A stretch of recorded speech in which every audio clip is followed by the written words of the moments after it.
We have responsibility, Terry. We did not have any accountability for what was going on there, and we should have. This is ridiculous. You're going to ask me in the middle of the thing when they've already breached the inaugural stuff that should we call the Capitol Police? I mean the National Guard. Why weren't the National Guard there to begin with? They thought that they had sufficient That resources. is not a question of how they had. They don't know. They clearly didn't know, and I take responsibility for not having them just prepare for more. We have responsibility, Terry. We did not have any accountability for what was going on there, and we should have. This is ridiculous. You're going to ask me in the middle of the thing when they've already breached the Good camera. inaugural stuff that should we call the Capitol Police?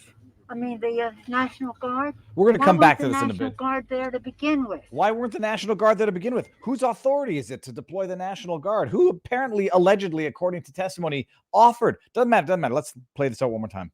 Like They thought script. that they had sufficient That is resources. not a question of how they had. Why is Nancy Pelosi yelling at her? I presume her staffer. Like, why is she wearing a cloth mask? I mean, I guess we didn't know enough back in January 6, 2021, that masks did little, and the cloth masks didn't do less. They might have done other damage, but hold on. I don't know. They clearly didn't know, and I take responsibility for not having them just prepare for more. Oh, it's so beautiful, so selfless, so mature. Oh, good morning. Is it morning? It is morning. Good morning, everybody. If I look haggard and tired, first of all, I might be, but the lighting is a little off because I've been hanging out with Lectern guy, Adam Johnson. We had a barbecue last night. We tasted some American single malt whiskey last night, and he slept in the studio last night. So the light, I now notice, it gets ricocheting off the wall, but it's good. It's a little more natural of a look, although my forehead is still shiny. It is still morning. Good morning from Nova Scotia, Tara Jennings. We got, oh my gosh, it is morning. Yeah, another 56 minutes, and it's no longer going to be morning, at least on the East Coast. Okay, everybody. Good morning. I take a day off again. I mean, a day off, it's not really a day off. After the Sunday show at 9 o'clock at night, I was like, how much news can happen between Sunday night and Monday to go for a stream? Kids are off school, so we went fishing. Those of you who are following us at vivabarneslaw.locals.com, you know that you're waiting happily for a catch and cook, because yesterday, let me just show you a picture. I caught the biggest peacock bass of my life right here, and it inhaled the hook down to its gullet, where I was like, this fish is probably not going to live. This fish is a beautiful size to eat, and we're going to do a catch and cook. And we did it. I have to edit it together. It's going to be beautiful. Same day, by the way, kid catches a good 2-pound bowfin, not a snakehead. Catches a bowfin, beautiful fish. And the same day, the other kid that we're fishing with hooks a monster knife clownfish, or the knife fish clownfish. It did not make it to shore, unfortunately. The problem with that fish is it's so big that the thrashing attracts the gator. And the gator got the clown knife fish as we tried to haul it around the main dock to bring it up and net it on the lower ground. And then as we did it, the gator follows us in, and we all flee, climb a bench, and watch, unfortunately, a beautiful gator enjoy a beautiful meal. Although the clown knife fish are allegedly an invasive species. So let's see that we're live across all platforms here. We should be live on Rumble, YouTube, vivabarneslaw.locals.com, and Twitter. Let me see here. We are live on Twitter. Very nice. Very nice. And we'll see if we're live. I'm using the correct mic. It's a miracle, says Ginger Ninja. Yeah, it defaulted back to the regular mic right before I got started. Like, I'm going to check while listening to Nancy Pelosi's shrill, nasally voice that will echo through the ages. Let me make sure that I'm on the right mic, and I am. Let's see that we're on vivabarneslaw.locals.com. Trump one is asking me if I practice casting with one hand, swapping the handle to the other side. No, I haven't. Hold on. Why am I not able to access vivabarneslaw.locals.com? Okay, hold on. Is it my internet or is it Viva Barnes Law that is lagging here? Hold on. Let me just go to Twitter. See, no, so Twitter is not lagging. vivabarneslaw.locals.com. Let me know. I can't. Oh, there we go. I'm in, and let me go into the chat and make sure that we're live across all of the, as Rob Gouveia says, all of the planes of the interwebs. Join stream. Ah oui donc. C'est un peu long ce matin. Qu'est-ce qui se passe ici? They're slowing us down because they know that we're going to talk about. It's not treason, technically, people, because we're not really at war with these countries. N. Spence in vivabarneslaw.locals.com says, I had trouble connecting this morning to Viva. Okay, so it might be slow with locals, but we are live on YouTube. We are live on Rumble. We are live on Twitter. We are live on vivabarneslaw.locals.com. I'm saving a clip for when we go over to Rumble after voting with our feet and our eyeballs and leaving YouTube for a number of reasons, not because it violates the rules on YouTube, but because it contains a song. And because copyright trolling is what it is on YouTube, some jackass copyright troll is going to claim the entire video because we are watching and commentating on a video that requires analysis. I'm going to see if my last copyright dispute has been resolved yet. I challenged a copyright dispute over, I forget what it was. An analysis. We're covering a clip, and there might have been music in the background, and I get a copy claim that someone says, yeah, I own your entire stream because you analyzed a clip that had some audio. Yeah, copyright is still pending. Check this out here. This one right here. I forget what it was, where Joe Biden's looking a little weird. Copyright. I dispute the copyright. We're going to watch it later, and we're going to look at this clip that it makes the alleged Biden poopy D-Day inauguration gate look like, oh no, Rusty Walt. I claim fair use, and I claim fair use, and in the dispute, I submit to the YouTube overlords that it might actually be copyright abuse. That some jackass thinks they're going to claim a 2-hour stream or a 1-hour stream or whatever, because in the background you might be able to hear some audio while I am commentating on a video that is newsworthy, worthy of commentating. What happened to fair use? It's a feature, not a bug of YouTube. It's a very, very good way for copyright trolls to make a shit ton of money by abusively claiming videos because of incidental, ancillary, de minimis, or fair use.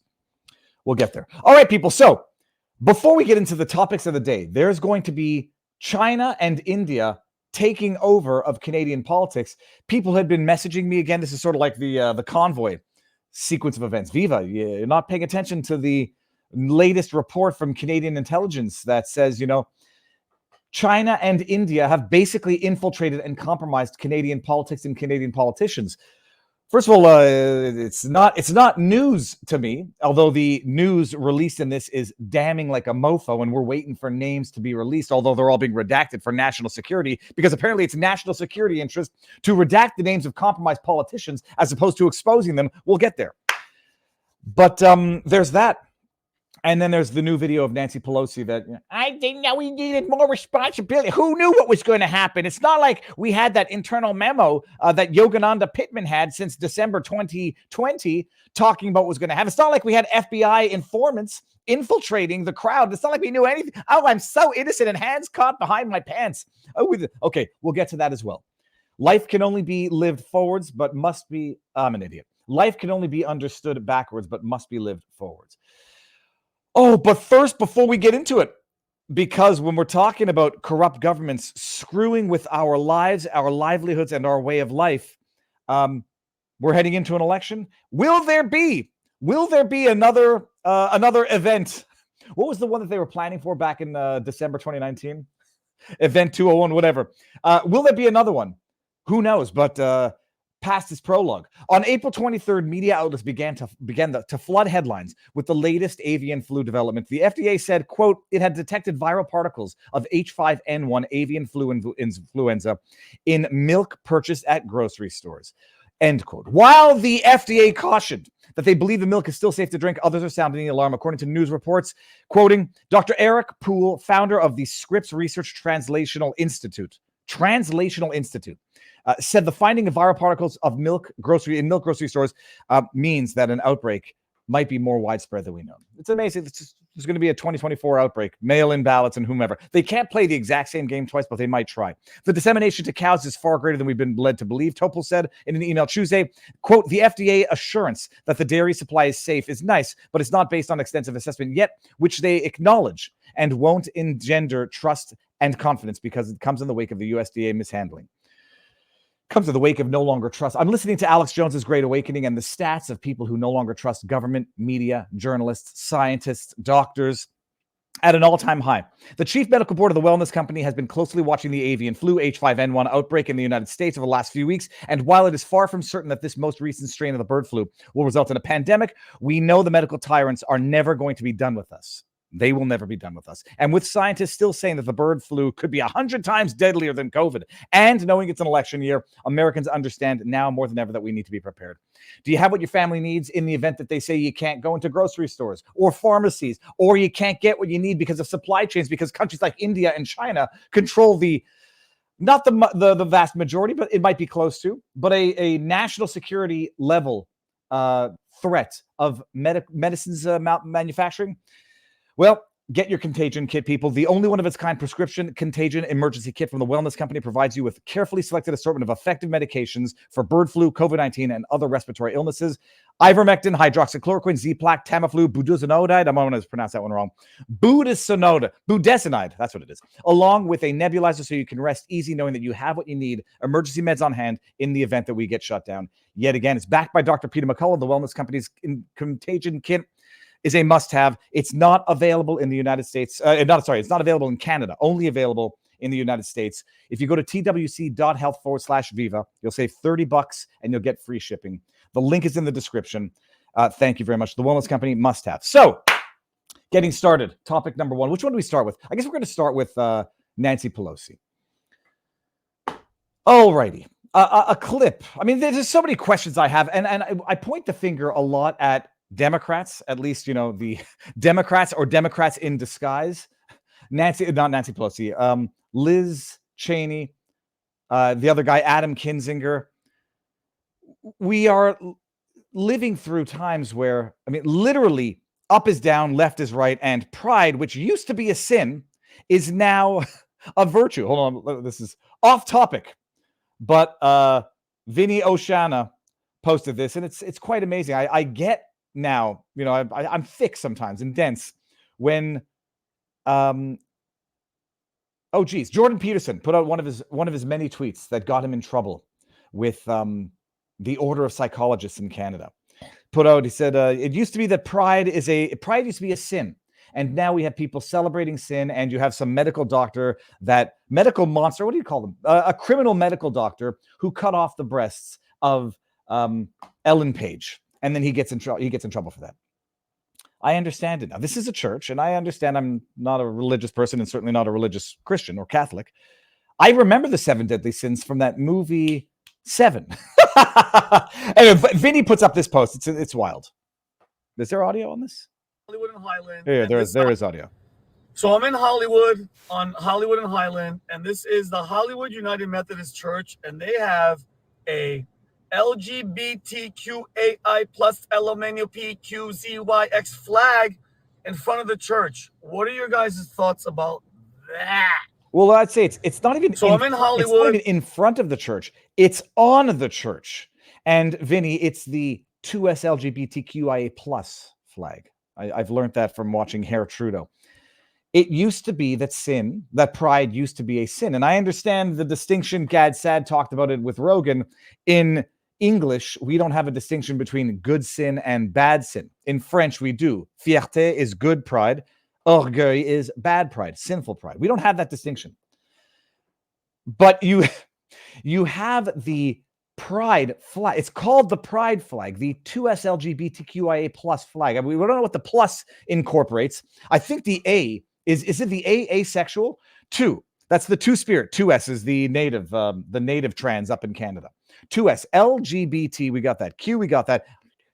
I, intersex, LGBTQIA. A, I believe, is asexual. And the plus is everything else. So you don't have to put in the P. as some people jokingly said, but we're not far off from that Babylon Bee headline becoming reality. You got this in front of a church. And the question is, at what point in time does is it the no true Scotsman fallacy? I mean, like, at what point in time do you say, okay, they're purporting to be people of the book, religious people, supporting the Bible, while simultaneously, whether you agree with it or disagree with it, I understand that homosexuality has been a sin in the Bible, and that you have your reasons of nature for that. You can't breed and reproduce and be fruitful and multiply if you can't be fruitful, if you can't multiply. And so I can understand that. But then you can also understand, look, okay, these are people's individual choices, doesn't concern anybody else. Live and let live. Then you can understand the argument, well, they want the same government entitlements as a married couple, but then you have the religious people saying, don't give it the term marriage, because marriage is a union between a man and a woman as per the Bible. Call it civil union like we do up in Quebec, but grant them the same government tax benefits, rights. Let them, as the joke goes, screw up their lives as much as married people. I don't adhere to that joke because I think marriage is still a thing of beauty. Okay. At one point do you say that these priests, that these pastors, I don't know what the word is, are no longer meaningfully practicing the word of the religion? I don't know. I would say maybe at a point when they start valorizing and lionizing things which were traditionally against the religion. I say that without judgment. I'm not I don't abide by all practices of all religions, but we understand what they were. And not even that, even if the church comes out and says, okay, we'll tolerate it, like we'll celebrate, we'll treat it like marriage, okay. To come out and then say we're going to put the pride flag, which is about sexual practices, which is about sexual preferences, sexual proclivities, we're going to drape this on our church. At what point do you say, well, okay, this is no longer religion. You are no longer practicing the religion you purport to be practicing. The hell was the segue into this? How did I get distracted by this? We were talking about Nancy Pelosi. I forget what the hell I was going to say. Oh, yes, that's right. It's Democrats. It's Republicans pretending to be Republicans when they are actually Democrats. So Liz Cheney and Adam Kinzinger are to the Republican Party what I would argue pastors, priests, other figures are when they come out and say, we're draping the pride flag on our church, but we are religious people and we are abiding by the dictates of the religion. Okay. So the news that broke the other day is that there's a small clip of Nancy Pelosi taking responsibility for the events of January 6th. And we opened the show with the clip. I'm going to play it again. And I've got many a question, which we're going to get into right now. Let's just we'll play it one more time so we can know what we're talking about. We have responsibility, Terry. First of all, we have responsibility, Terry. Let me just make sure I'm reading from the script, Terry. This sounds scripted, staged. When you know there's a camera on you all day long, first of all, why the hell were they documenting this? Like, this is like documenting the Alex Jones trial via that judge. Are we going to see Nancy Pelosi at like the premiere of any behind the scenes of January 6th? All Donald Trump's fault. Either way, okay. So she had cameras on her all day, and she knows it damn well because she's an actress of a politician. It doesn't matter, Terry. Here. We have responsibility, Terry. Mm-hmm. We did not have any accountability for what was going on there, and we should have. This is ridiculous. You're going to ask me in the middle of the thing when they've already breached the inaugural stuff? You're going to ask me in the middle of the thing when they've already breached the inaugural stuff. What the hell is Nancy even talking about? But I like it. We have responsibility. You're right. It's almost as though, just floating this there, it's almost as though one of you had the authority to call in the National Guard that was, according to Kash Patel in his testimony, offered to you by the president, Trump. It's almost like you had the authority to do it, and you didn't do it. Pull a little PewDiePie. I wonder why that might be. Should we call the Capitol Police? I mean, the National Guard? Why weren't the National Guard there to begin with? Good question, Nancy. Did you offer an answer to the committee? Oh, because Donald Trump didn't call in the National Guard, even though he doesn't have the authority to call the National Guard and deploy them over D.C. in the absence of a request from the authorities of D.C. And who might that have been? Yogananda Pittman? The other guy there, I'm forgetting one other guy's name, has an S in it. The chat will get it. Or you, Nancy Pelosi? It's almost like after the summer of love, where cities burnt, people were murdered. Oh, we'll put up bike racks at January 6th. We don't know what's happening. I mean, we only have FBI informants infiltrating the Oath Keepers, the Proud Boys. We have our own agents on the ground. They won't tell us how many informants or confidential human sources or assets they had on the ground. They won't tell us that. They had no idea, except people applied for protest permits and were issued protest permits. Mainstream media for the week leading up to January 6th were talking about the protest permits that had been issued. The memo, the infamous memo that Yogananda Pittman had as of December, detailing alleged plans. How did we not have them? Either you're totally incompetent and detached and have no idea what's going on, Nancy Pelosi, or you are a lying scoundrel of the highest order who allowed this to happen, who made this happen, a Lee-hop or me-hop. And now, for a brief moment in time, you thought this was going to be the narrative. Listen to this. They thought that they had sufficient No, resources. there's not a question of how they have been. They don't know. You know what she reminds me They of? clearly didn't know, and I take responsibility for not having them just prepare for more. You know, it reminds me of that scene from Uncle Buck when Uncle Buck is getting chewed out by the nasty teacher, and she's like, she's a diddleheart. She doesn't take a thing in her career as a student seriously. And then Uncle Buck says, she's only 6. It's like, oh, I hear that every day. And that's what Nancy Pelosi reminds me of. Well, I take responsibility. This is after the poo-poo has hit the fan, and the poo-poo hitting the fan in this case was pretty mild, save and except for Ashley Babbitt, who was summarily executed by Officer Byrd, who was hailed as a hero, save and except for Roseanne Boyland, who was beaten, trampled to death, and then they covered up her death and said it was as a result of a medical emergency from drug issues, even though apparently the drugs that they said that she was taking were prescription and not what typically people regard as illegal drugs.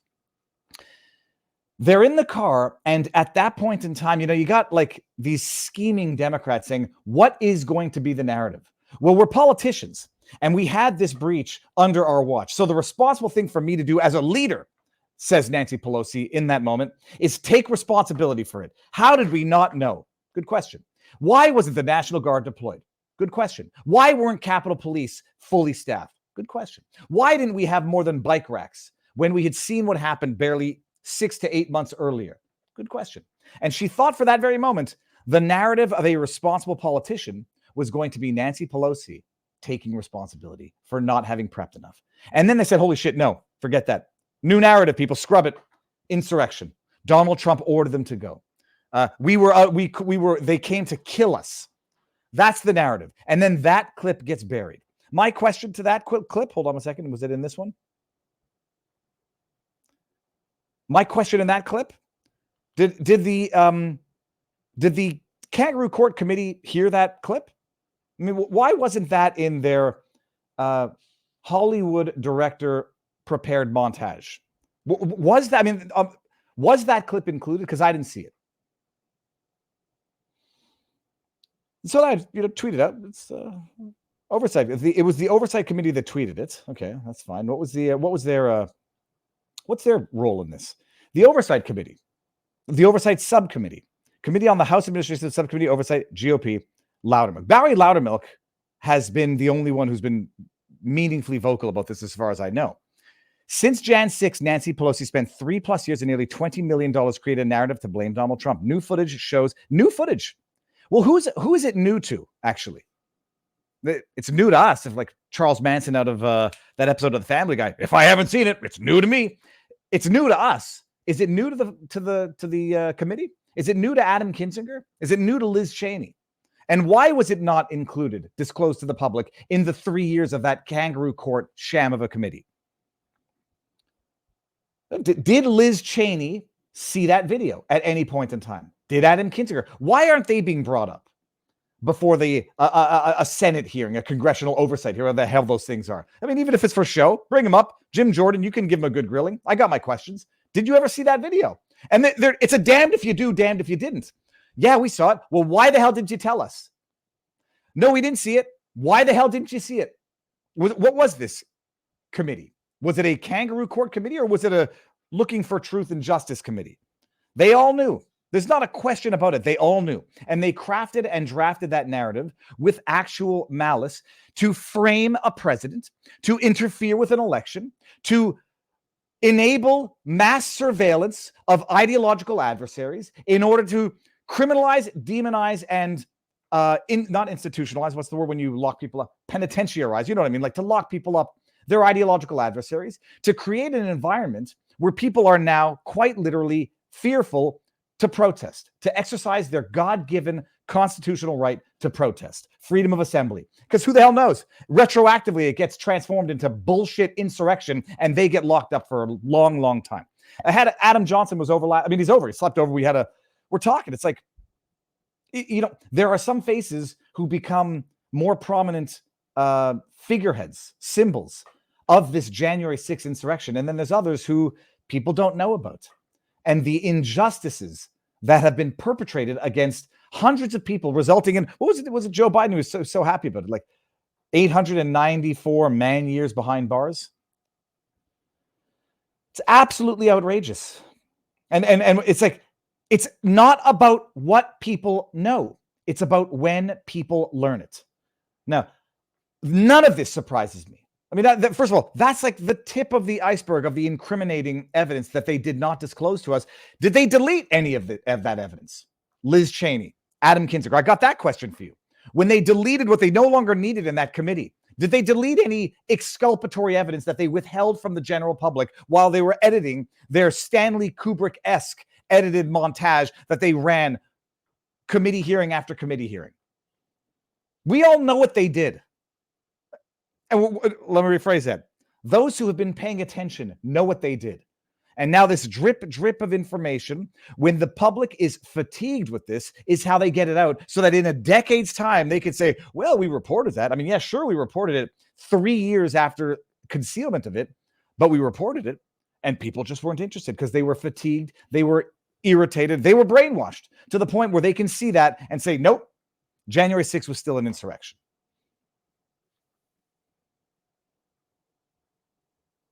Let me see something here.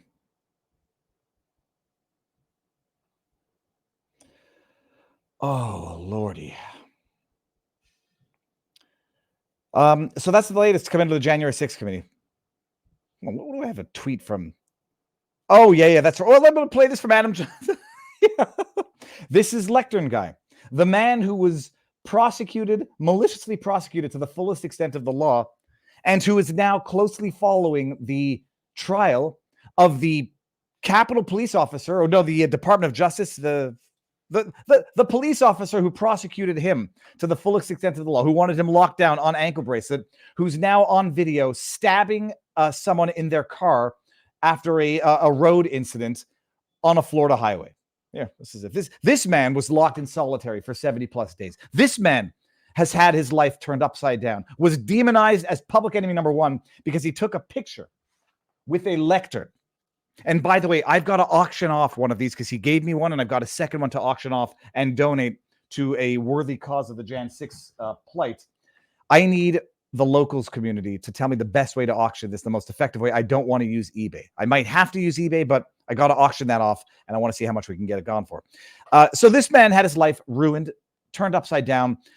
They attempted to bankrupt him through legal proceedings, turned him into a pariah because he took a picture with the lectern and moved it about 20 feet or 20 meters. I don't know what the threshold was, where they charged him with theft of government property, forced him into a plea deal, which in retrospect probably worked out in his best interest, at least compared to the shitty alternatives. The man who prosecuted him, who was in charge of his malicious prosecution, has now been arrested and is awaiting trial for stabbing someone with a pocket knife after a traffic incident. Well, all right. The preliminary hearing is over.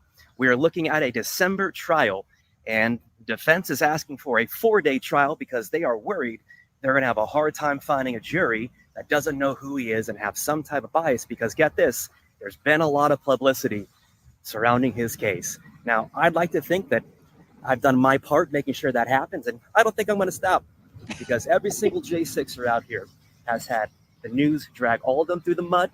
They've had all their cases in DC. There has been no unbiased juries for any of us. So I'm not going to stop. As a matter of fact, I think I'm going to make this my new thing. So thanks for joining me this morning, and we're going to have a great time following this together. And I'll tell you one thing. All right. Adam Johnson may be one of the, not one of the few, but, you know, he's one of the people who is indistinguishable in real life from on the interwebs. Sometimes it's a bit of a persona. Adam Johnson is, I don't know how he is so chill in general, and certainly after what he's been through. I don't know that I would be. Look, shitballs. I just dropped a lot of stuff here. Hold on. Oh, cripe almighty. Well, it seems I might have just broken my GoPro. Hold on. Okay, well, it's not going to be waterproof anyway. Damn it. I'm not chill. I've never been accused of being chill. I've never been accused of also being different in person than on camera. But Adam Johnson is not just chill, relaxed, circumspect, and introspective on the interwebs. He's that way in real life. And it's amazing. We were sitting there talking and walking my dogs last night, or we got Pudge in a towel under her waist, and we got Winston walking into stuff because he's a blind dingbat. And we're talking. It's like, he's a good man.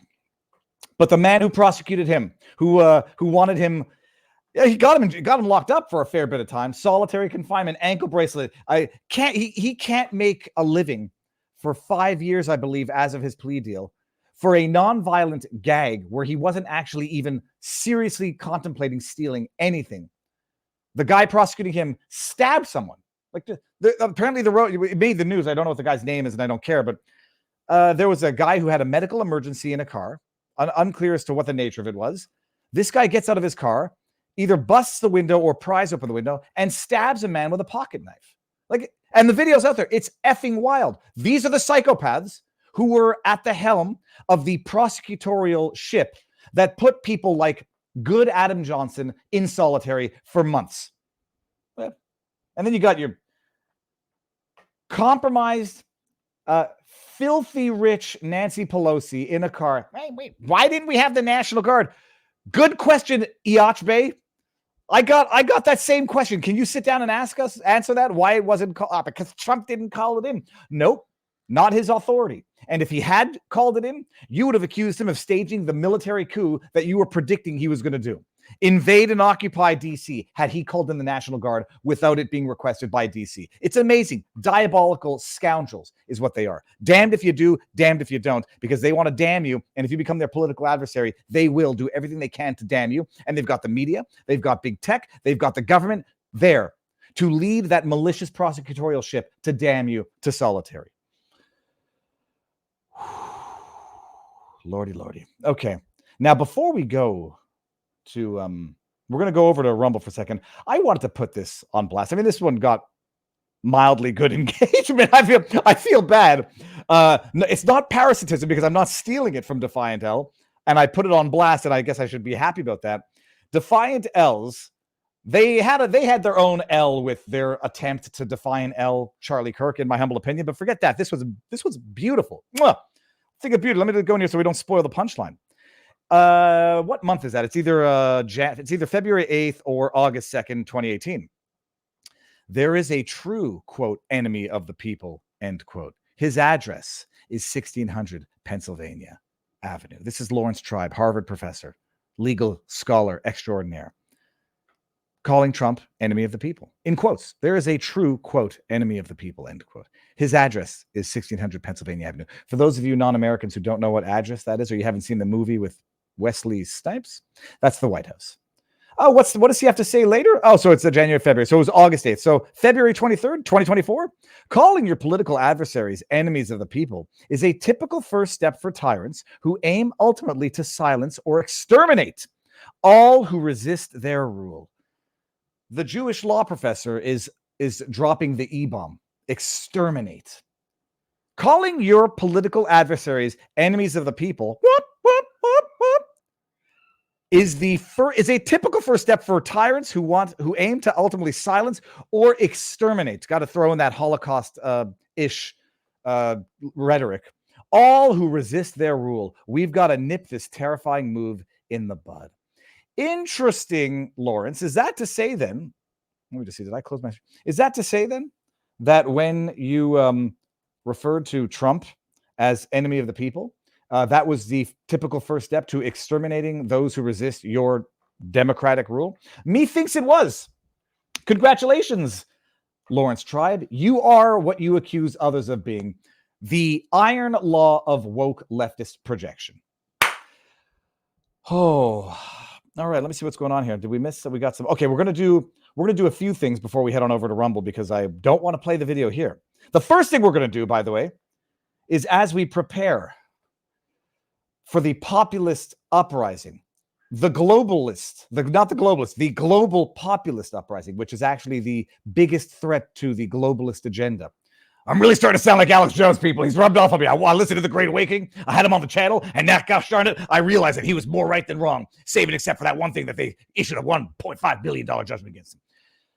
There is a populist people uprising across the world. We've seen it in Europe, Argentina, and it scares the living bejesus out of the globalists, out of the the New World Orderists, out of the Justin Trudeaus of the world, out of the Joe Bidens of the world. What comes before the 1776, people? Oh, you know it, and it tastes delicious. It's 1775 coffee.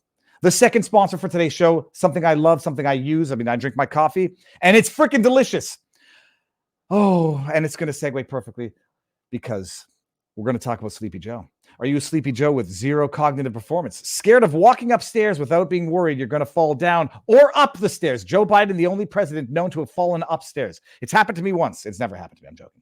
Do you struggle to muster the focus and brain power for the basic things in life, such as eating ice cream, riding a bike, or standing up during an inauguration ceremony? You need to stop drinking woke liberal coffee. Start your day by drinking Rumble's very own 1775 coffee. It's delicious. It's the best tasting coffee you'll ever have.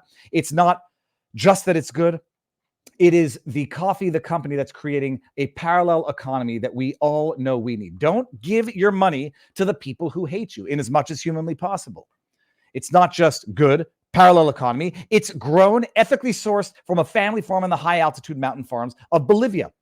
So don't drink the pesticide-laden crap coffee from Starbucks, even though every now and again I have to do it and I hate it. I hate myself for it because I need the coffee, and it's either that or McDonald's, and they're all crap. Get your 1775, support free speech, support a company that supports free speech, support a company that respects its customers, clients, and respects their business. 1775 coffee, order yours right now. Promo code Viva gets you 10% off your first order, so make it a big one.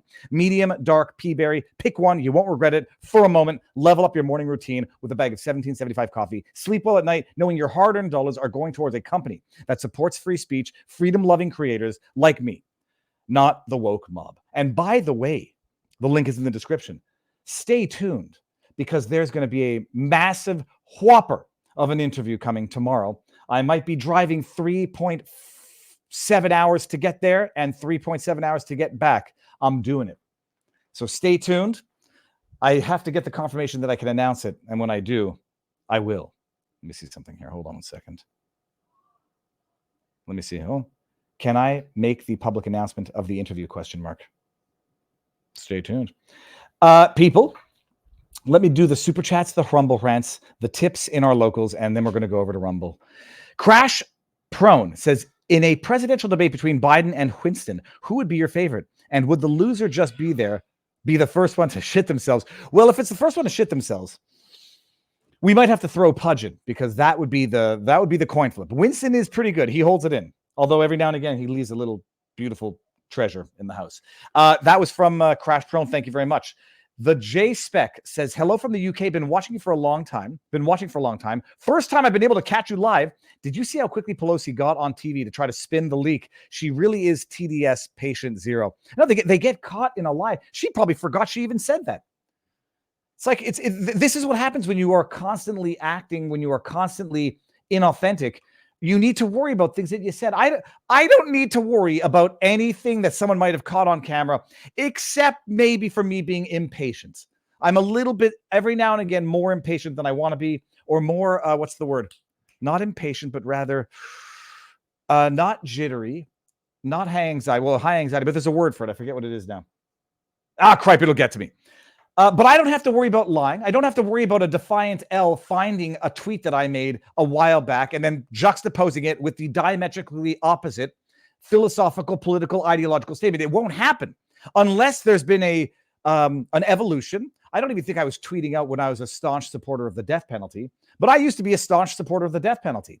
And then I realized how effing corrupt the government is. And I realized, in as much as ideally, in perfect knowledge, perfect world, I would support the death penalty, I don't support anything the government would give them the ultimate ultimatum over the life of another. But it's like Nancy Pelosi, she can't keep up with the freaking lies. And they have to keep spinning the stress and the terror that must create in terms of a life. Ken Davis, I listen to you a lot, so no question. You simply need a bit of recompense. Oh, thank you very much. Thank you, Viva. Thank you, Ken. Well, it's especially stressful now that the summer out, the kids are out, and it's endless. And the kid did not capture the moment the alligator got the fish yesterday because we were fleeing for our lives. Quite funny.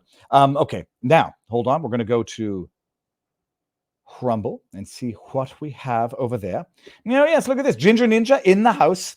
Hey, you're using the correct mic. It's a miracle. Ginger Ninja. Something is similar between Adam Johnson and Viva Fry. I shall dub it Liberty Locks. It henceforth has been named. Liberty Locks is not bad. Ginger Ninja, I lost a big big bet Hunter verdict. Hold on. What do you mean? Is there a Hunter verdict out right now? Fox News. He's found I was stuck at all 183 Damn it! pounds despite having my daily call. Oh, darn it. This new morning call. Well, okay, well, I lost. My prediction did not come to fruition. See, that's the thing now. I've gotten overly cynical. It overrode my good legal sense. Oh, interesting. That's quick. Hunter found guilty on all counts in gun crime trial. Well, cue up the pardon. I don't think they can pardon him. Holy cows. All right, Ginger, thank you. Big bet. Yeah, we got that. Tyson Hockley. I remember you, Tyson. How you doing? Hey, Viva, I'm not sure if you remember. Of course I remember you, Tyson. The good Canadian kid got in trouble for being a good Canadian kid. I came on your podcast about a year ago. I would be honored to come on again. I have a lot to say. Please follow me back so I can DM you. Hockley Tyson. Well, I can tell you one thing, Hockley, or Tyson. I was following you because I believe, hold on, I'm going to go to Twitter. And if it unfollowed me, Hockley Tyson. Oh, see, it definitely unfollowed me. All right, man, I followed you back. Let me just go to our DMs because I thought we had DM'd each other. All right, Tyson, we'll talk. I definitely remember you. Finboy Slick says, I prepared a special surprise for Luke to celebrate your appearance on the best political show might show in locals later if you're up for it. That's from Finboy, who is the master of AI-generated images. Schmickel says, is this something a Canadian citizen can do to fight back on the treason? It's not treason. I put it in quotes, and I'm being glib with the use of it because we're not at war technically, and I don't think it fits as treason. Sedition? How about just treasonous? It's treasonous if not an actual crime of treason. Section 3.3, the Director of Public Prosecutions Act, 5.9. We'll have a look at that over on the Rumble side of this. And then we got King of Biltong. Good morning from Anton's meet. Oh, what time is it? You're still morning there, King of Biltong, although you're in Texas, so you're an hour earlier. Good morning from Anton's Meet and Eat. 10% off with code VIVA10 for your Biltong on www.biltongusa.com and antonusa.com for purchases qualified for free shipping. Else use code VIVA for free shipping. King of Biltong, thank you very much. Okay, let's do it. We're moving on over. We're moving on over to Rumble. Let me see what we got here. Okay, good. Here and here. All right, so this is what we're doing. We're going to vote with our feet, vote with our dollar, and go to the platform that respects us, our business, and our God-given rights to freedom of speech. And yes, I know it's a company and they don't have to. Okay, link to Rumble. Here it is. Bada bing, bada boom. Oh, hold on a second. I said I would do the tipped questions in vivabarneslaw.locals.com. Schnookums, $1 tip says at 21 Viva, stop calling them bicycle racks at January 6th. They are called French barricades, like a Maginot Line. Bike racks, dude. I know what a bike rack is when I see one. And then we got Roostang, breaking Hunter Biden guilty of felony gun charges, faces 25 years in prison. Hunter Biden has become the first child of a sitting president to stand trial and be convicted after a jury found him guilty on felony gun charges. New York Post headline. Now they got their quid pro quo, tit for tat. Well, now the jury system works, so you can't complain about Trump's bullshit conviction out of New York because Hunter Biden was convicted in Delaware. Holy crab apples. All right.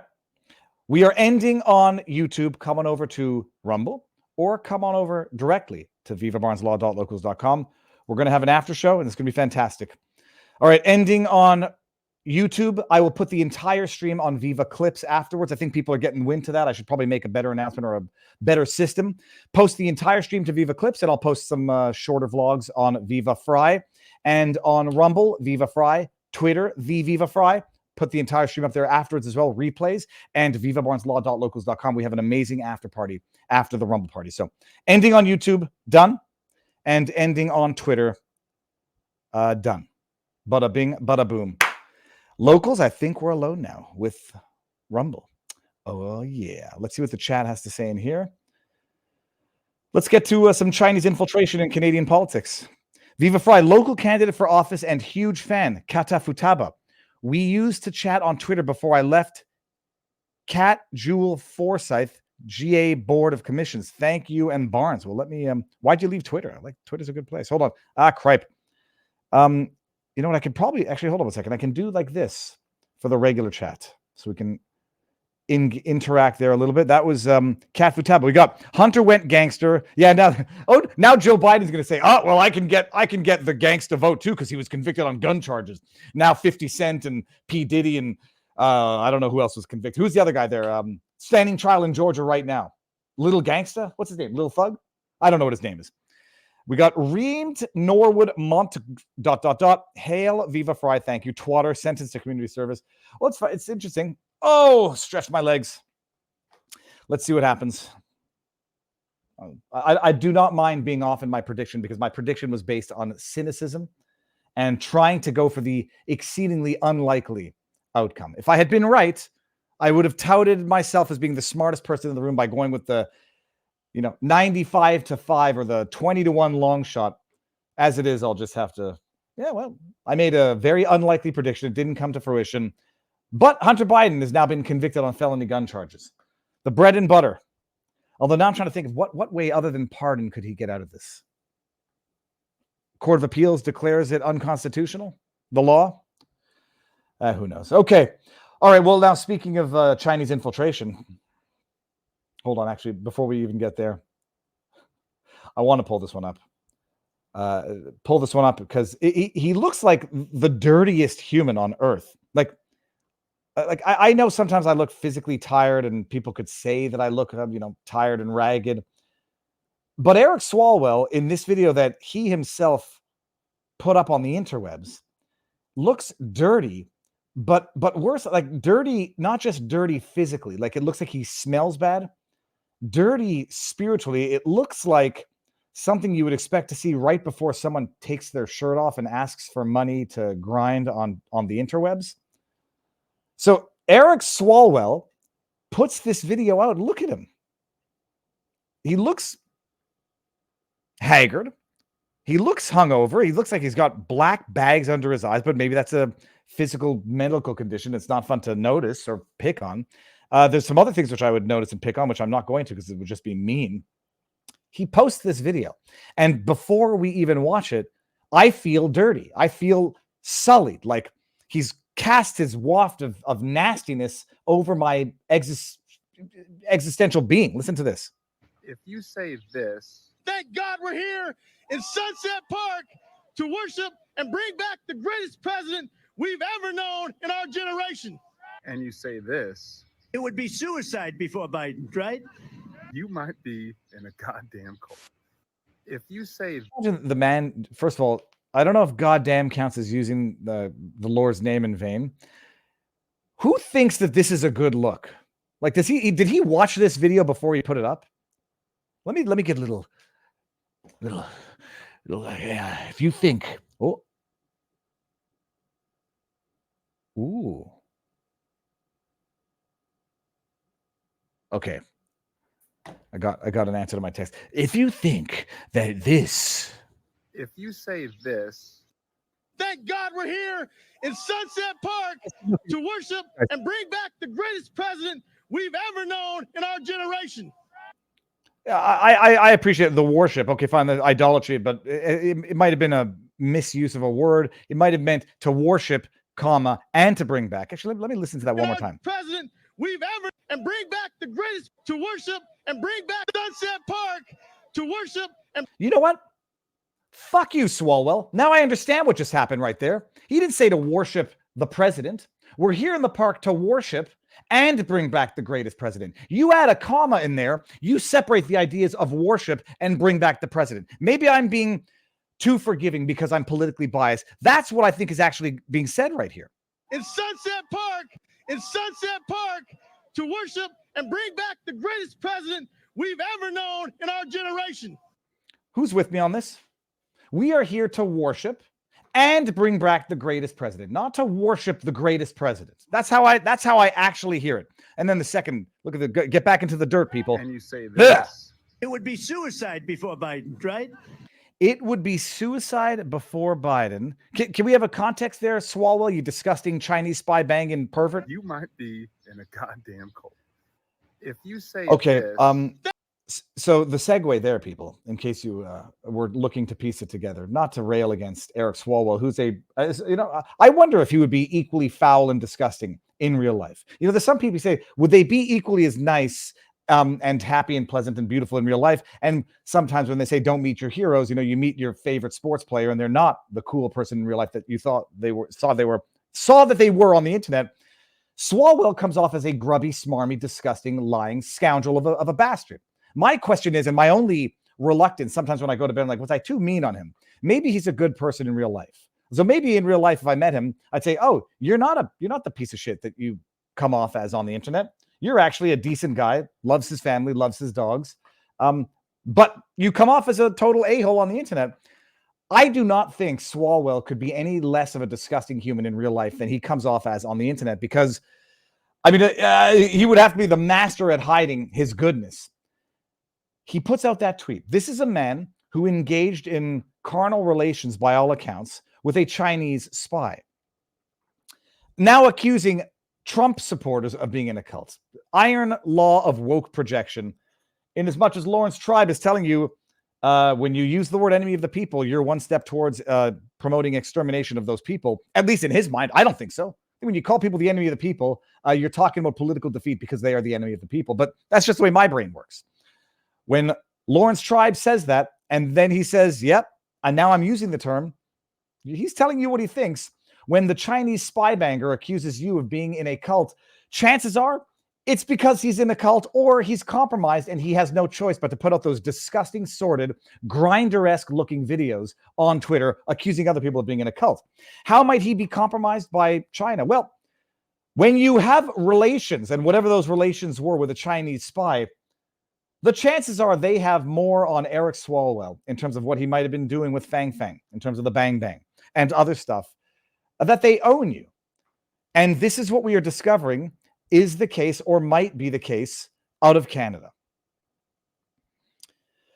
It's a groundbreaking bombshell of a report for anybody who hasn't been paying attention, and those who have not been paying attention certainly will not be listening to this any more now than they were not paying attention over the last little while.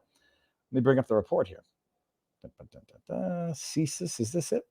No, that's the article from Political Expose, English cover. Here it is. Bada bing, bada boom, people. Put this away. This is the NSICP. I don't know if that's the actual acronym.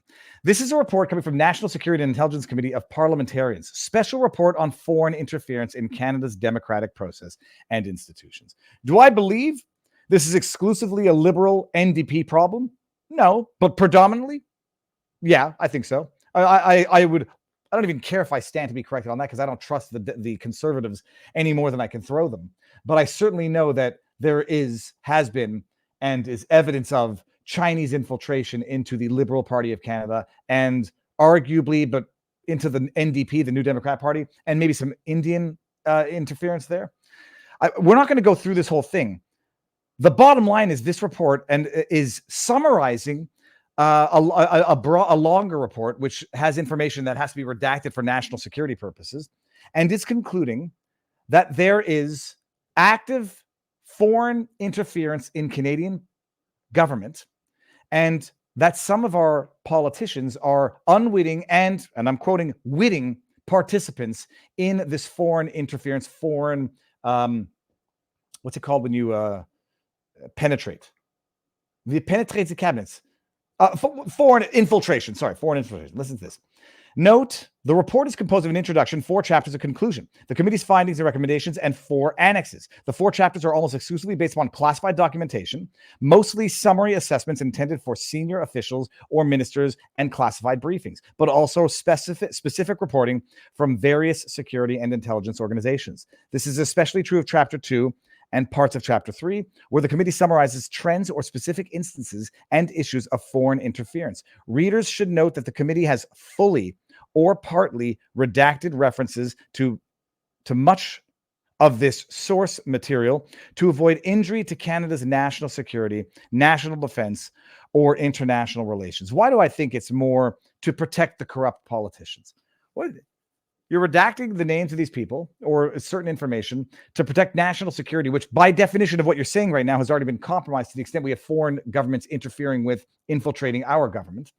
National defense has already been effing compromised, you dumb bums. And international relations. Okay.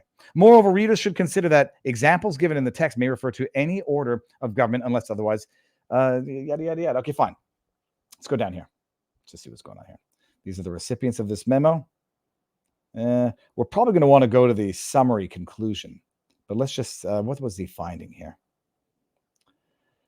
Oh, the plan to protect democracy, intelligence priorities, legislative we want to go to the media. Let's just go media. How do I do this? Control F media. Oh, we're not going to be able to get it. 54. Foreign interference activities, that's right, paragraph 18, are distinct from acceptable diplomatic advocacy and lobbying. The latter activities are known to the host state and occur through recognized channels to achieve specific policy outcomes or objectives. It is normal for foreign diplomats in Canada, for example, to reach out to elected officials across the spectrum, yada, yada, yada, to use local media to promote them. What's not normal is to pay for publications in media and not disclose it.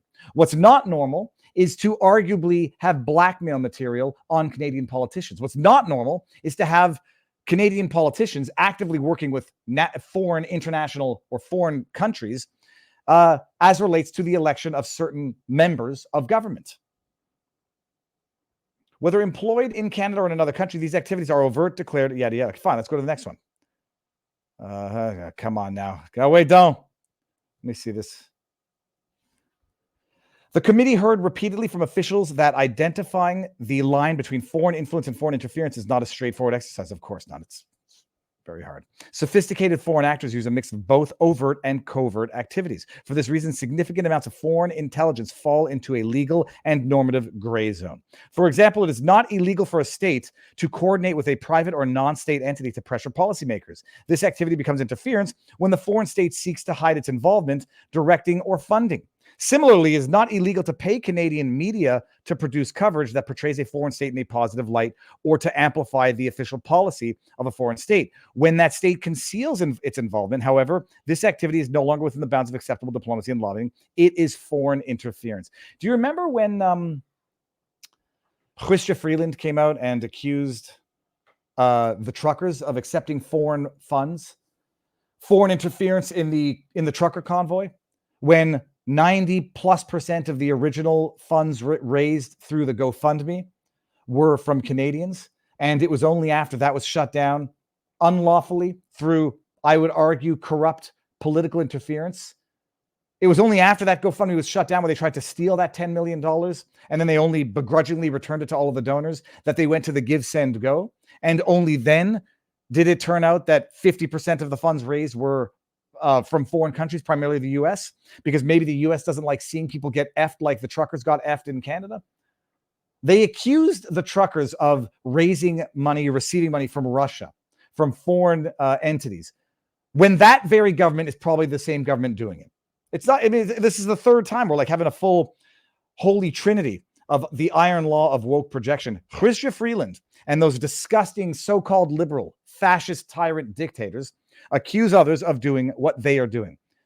Let me see here. Foreign interference in Canada's democratic processes and institutions in the period under review were conducted predominantly through person-to-person interaction. Foreign states also used mainstream and social media. Mainstream media. What is it? I'm almost done. What do you want? I want to go fishing. Okay, get out. We'll go. Social media and other digital means to conduct interference activities in democratic processes and institutions were conducted by foreign diplomats, intelligence officers, state proxies, co-optees, targeted all organizations. You get the idea of where this is going. Understand something, by the way. Mainstream media. So foreign states used mainstream media. What is mainstream media in Canada? Why, that would be the federally funded CBC, by way of example, suspicion. Radio-Canada, I suspect, I don't know, China's infiltrating the French media, but CBC, Global, City News, let me think, National Post, Toronto Star, Toronto Sun, just that's mainstream media. You understand that mainstream media gets directly subsidized by the very same liberal government that might be infiltrated by foreign interests? They get subsidized, and then they are used as the tools to wittingly, unwittingly, or wittingly interfere with our democracy. It's unflipping believable. And then they accuse you of being the far-right radical when you say defund the CBC, defund Radio-Canada. No more freaking subsidies from the government to these entities that are now, hold on, bring it back up, that are now, we'll go to look for the word wittingly afterwards, that are now partaking in what some people would consider to be foreign interference. What our intelligence is saying is foreign interference. It's phenomenal. Let me see here. Paragraph 28. Instead, India emerged as the second most significant foreign interference threat to Canada's democratic institutions and processes. It's an amazing thing, eh? The Chinese Communist Party infiltrates the Liberals, and it seems that India is now a number two infiltrator.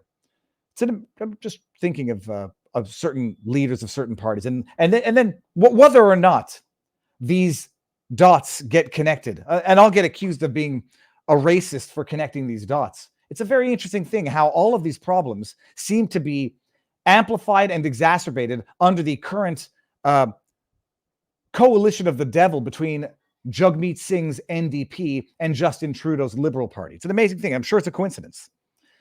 India second most. While India's foreign interference efforts have slowly increased, it became clear during the period of this review that its efforts had extended beyond countering what it perceived as pro-Khalistani efforts in Canada to include interfering in Canadian democratic processes and institutions, including through the targeting of Canadian politicians, ethnic media, and Indo-Canadian ethno-cultural communities. The committee notes that Pakistan also targeted democratic institutions and processes in the early phase of the period under review. I think we're getting the idea here. Let me see if just see one thing here. CBC. Does this come up in here? I'll look for footnote 409. Where is footnote 409? Oh, where? It's my problem here. I can't see the footnote 409. Trudeau accuses India's government killed in the Sikh leader. Okay. And let's see where the CBC, another footnote. The Prime Minister admits he hasn't had intelligence watchdog's recommendations in the past. Okay, fine. Let's go with wittingly. Here we go. Look at this.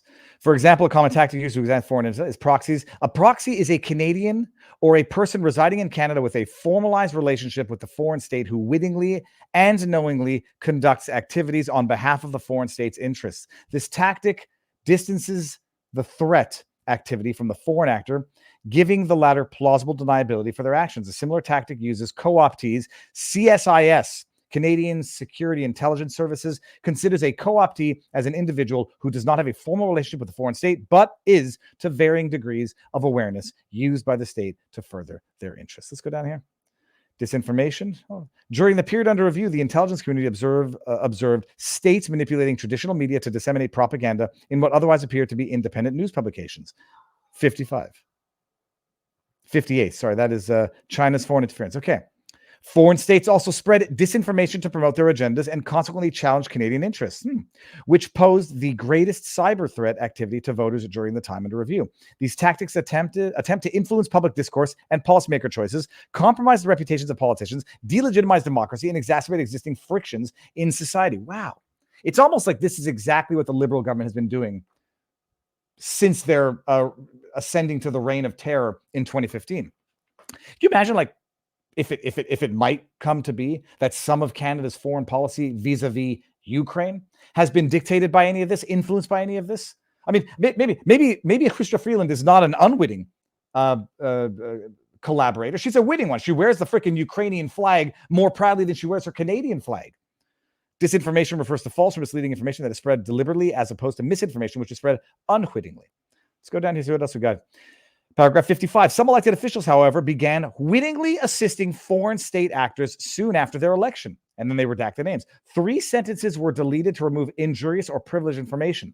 The sentences described examples of members of parliament who worked to influence their colleagues on India's behalf and proactively provided confidential information to Indian officials. I want to know their names. Well, I don't get to know who the treasonous, duplicitous, scoundrelous politicians are that still sit in our government in Canada. I still say it's our government because I'm still a Canadian citizen. And I'm sure it's not much better in America. Who are they? Oh, we got to protect their names. It's, can't violate a publication ban. So they began wittingly subverting Canadian interests. Members of Parliament wittingly provided information to a foreign state. This paragraph was revised to remove injurious and privileged information. The committee notes a particularly concerning case of then member of Parliament maintaining a relationship with a foreign intelligence officer.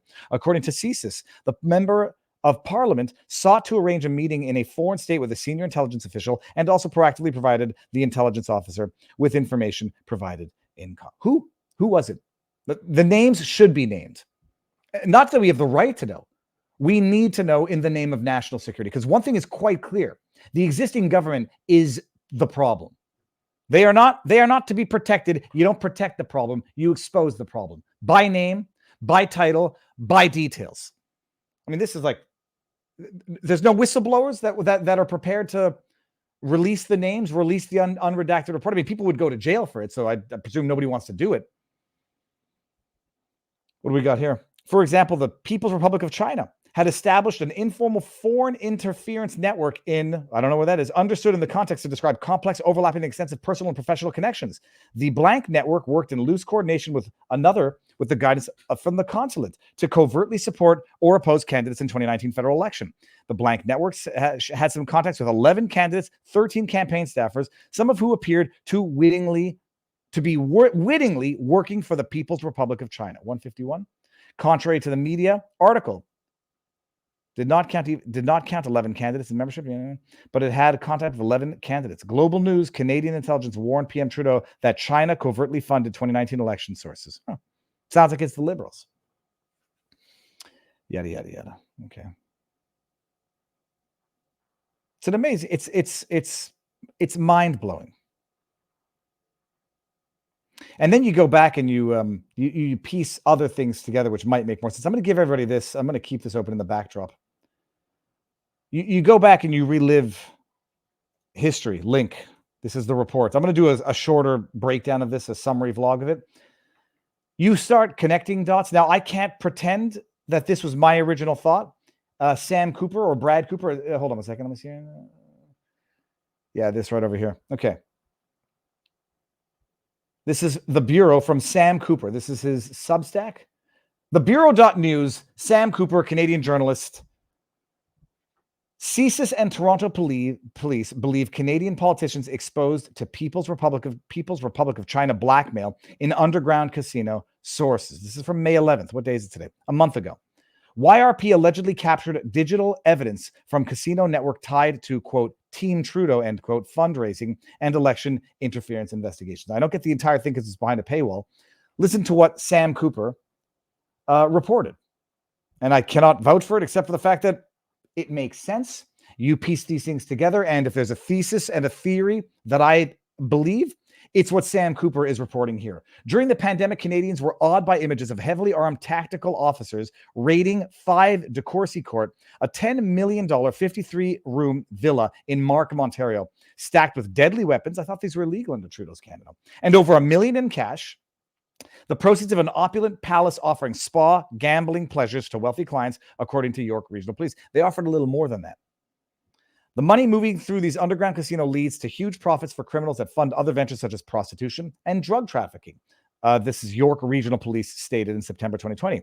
Adding, detectives believe patrons receive brothel service, sex trafficking. Let's call it what it is. Brothel sex rings inside the 20,000 square foot marbled floor mansion. In a journalistic probe, including interviews with numerous Canadian intelligence, law enforcement, and diaspora sources, the Bureau has discovered, aside from the casino crimes at 5, CSIS investigators suspected the gambling haven functioned with Chinese intelligence to capture Canadian politicians in Beijing's clandestine election interference networks. Following the York Regional Police raid, the detectives pursued illegal casino and weapons charges against 18 suspects. Officers also reached out to CSIS investigators with stunning information. They said that digital video evidence seized a politically connected Toronto real estate developer from China and Hui province reveals that local politicians could have been recorded in compromising sexual acts. Well, it almost sounds like a Peter Nygard-esque, a Jeffrey Epstein-esque extortion ring. It's amazing how these things tend to rhyme. CSIS was aware through human sources that Canadian politicians were at the underground casino.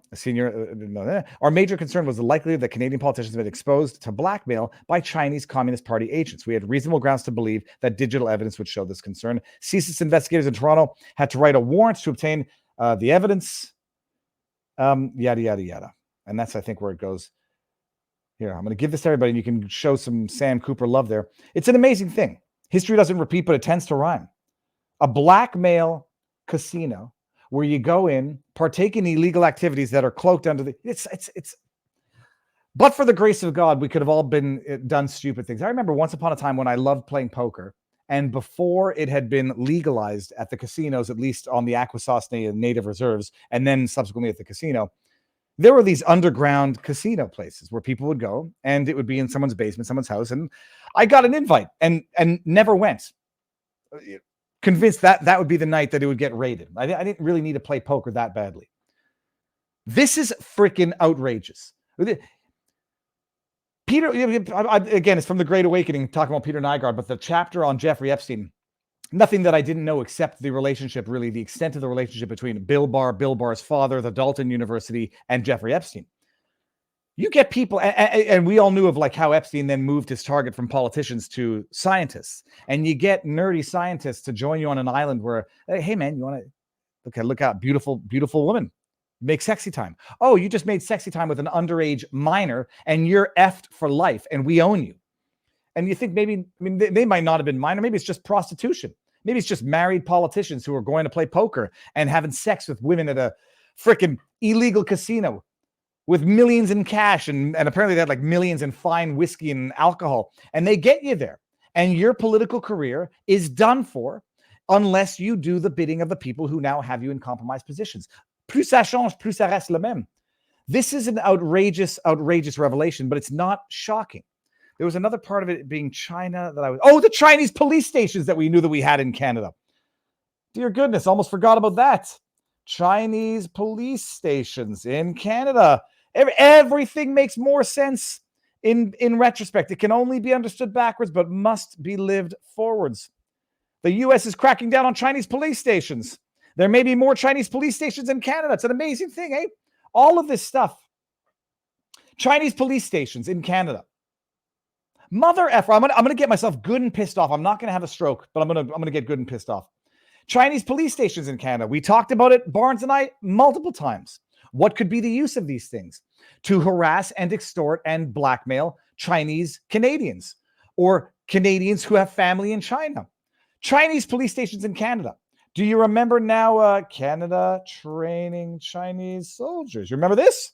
Oh, and here we go. Who was it that said that they're no longer training the Chinese soldiers? Who was the Minister of Defense? Harjit Sajjan. I'm just going to let's just do some fun real-time stuff here. Remember when we discovered this? Canadian soldiers no longer training Chinese troops, defense minister says. Who's the defense minister? Harjit Sajjan. I'm just going to Google this. Harjit Sajjan. Does he have any? Khalistan. Does he have any interest? Does he have any? Look at this. It's just I'm here. Harjit tells us, don't worry, people. We're not training Chinese soldiers for winter combat conditions on Canadian soil anymore. Don't worry. We're not doing it anymore. Google. Let's just see what this is. Captain's attack on Trudeau Minister Sergeant. It does hurt, says Canadian Defense Minister, accused of links with Khalistani government. Do you understand how we've just started scratching the surface on this rabbit hole? So the CSIS, the government, is telling us we've been infiltrated by Chinese influence and Indian and particularly Khalistani influence. And you got the Minister of Defense, who's what was it? He was playing the victim here. Oh, it does hurt, says Canadian Defense Minister, accused of links with Khalistan government. You've got the Liberal Defense Minister accused of links with the Khalistan government, also the other entity accused of interfering in Canadian politics, telling us that they're no longer training Chinese soldiers. Our politicians have sold Canada to our enemies, period. Literally, metaphysically, spiritually. They're literally selling it, because I don't know what amount of farmland China owns in Canada. I know they own a ton of real estate. Training Chinese soldiers on Canadian soil, foreign minister with Khalistani ties or accusations of is offended at the accusation of that, tells us, don't worry, it's not happening anymore. China has police stations in Canada used for extorting, used for pressuring. You remember the other thing? Let me see if I think I pulled this up. Where was it? It was back in the day. Oh, it would have been better if I could have got this transition smoother. Is that it? There we go. That's it. This one. Internal memo. February PPE donation to China was in Canada's best interests. Do you remember back in the early days of the pandemic, when Justin Trudeau knew exactly what was coming our way, allegedly, and then had the great idea of donating, however many tons, 16 tons of PPE to China, leaving our long-term healthcare facilities high and dry, exposed, where 80% of the deaths occurred or revolved around. Justin Trudeau killed Canadians to benefit China, to benefit his Chinese overlords. It was in Canada's best interest to donate the PPE to China, leaving our long-term healthcare facilities exposed, vulnerable, where the majority of the deaths occurred, so that Trudeau could then use that as an excuse to shut down the country. Oh, his excuse, well, the PPE was going to be expired, as if a freaking face mask turns into ash and dissolves off your face if it's 1 month expired.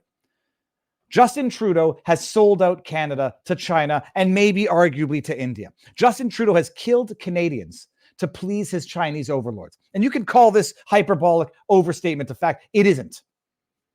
This is it. When it goes back and you look at all of the crap, donating our PPE to China, training Chinese soldiers on Canadian soil for wintertime combat, Chinese police stations in Canada, Chinese illegal casinos in Canada offering sex to people.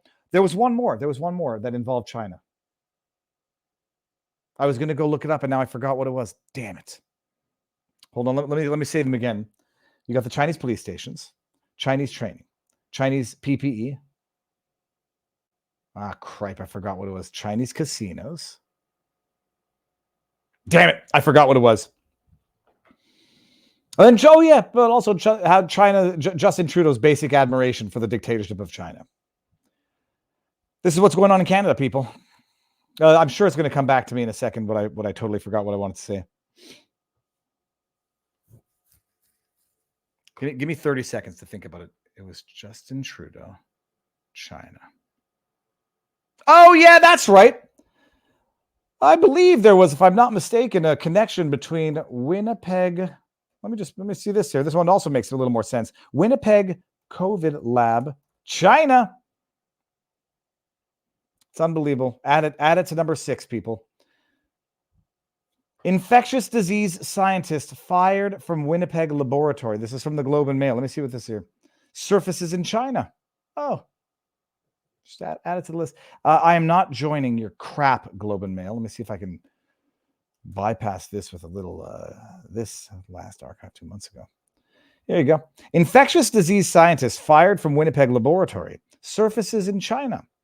One of two fired scientists at the center of an RCMP investigation into a massive security breach at Canada's top infectious disease laboratory. I'm going to say laboratory. I hate laboratory.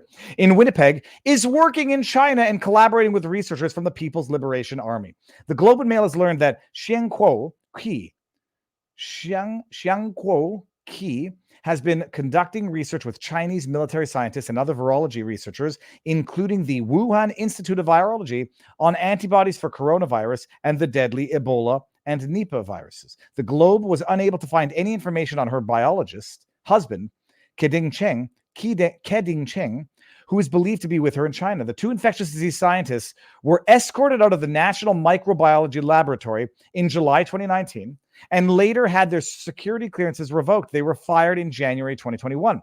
They have been under RCMP national security investigation since May 2019. Declassified documents tabled in the House of Commons on February 28th show the couple had provided confidential scientific information to China and posed a credible security threat to the country, according to the Canadian Security Intelligence Services, CSIS. The Globe found that Dr. Qi's name appears on 4 Chinese patent filings since 2020. 2 with the Wuhan Institute of Virology, whose work on bat coronaviruses placed it at the center of concerns that it played a role in the spread of COVID-19. The 2 with the University of Science, okay. The patents relate to antibodies against Nipah virus and work related to nanobodies, including against coronaviruses. The RCMP declined to discuss the whereabouts of the couple and whether they moved back to China, and how it has affected national security investigation. Living in China places them beyond the reach of Canadian authorities. So, or does it? Or does it place Canadian authorities beyond the reach of China? That was it.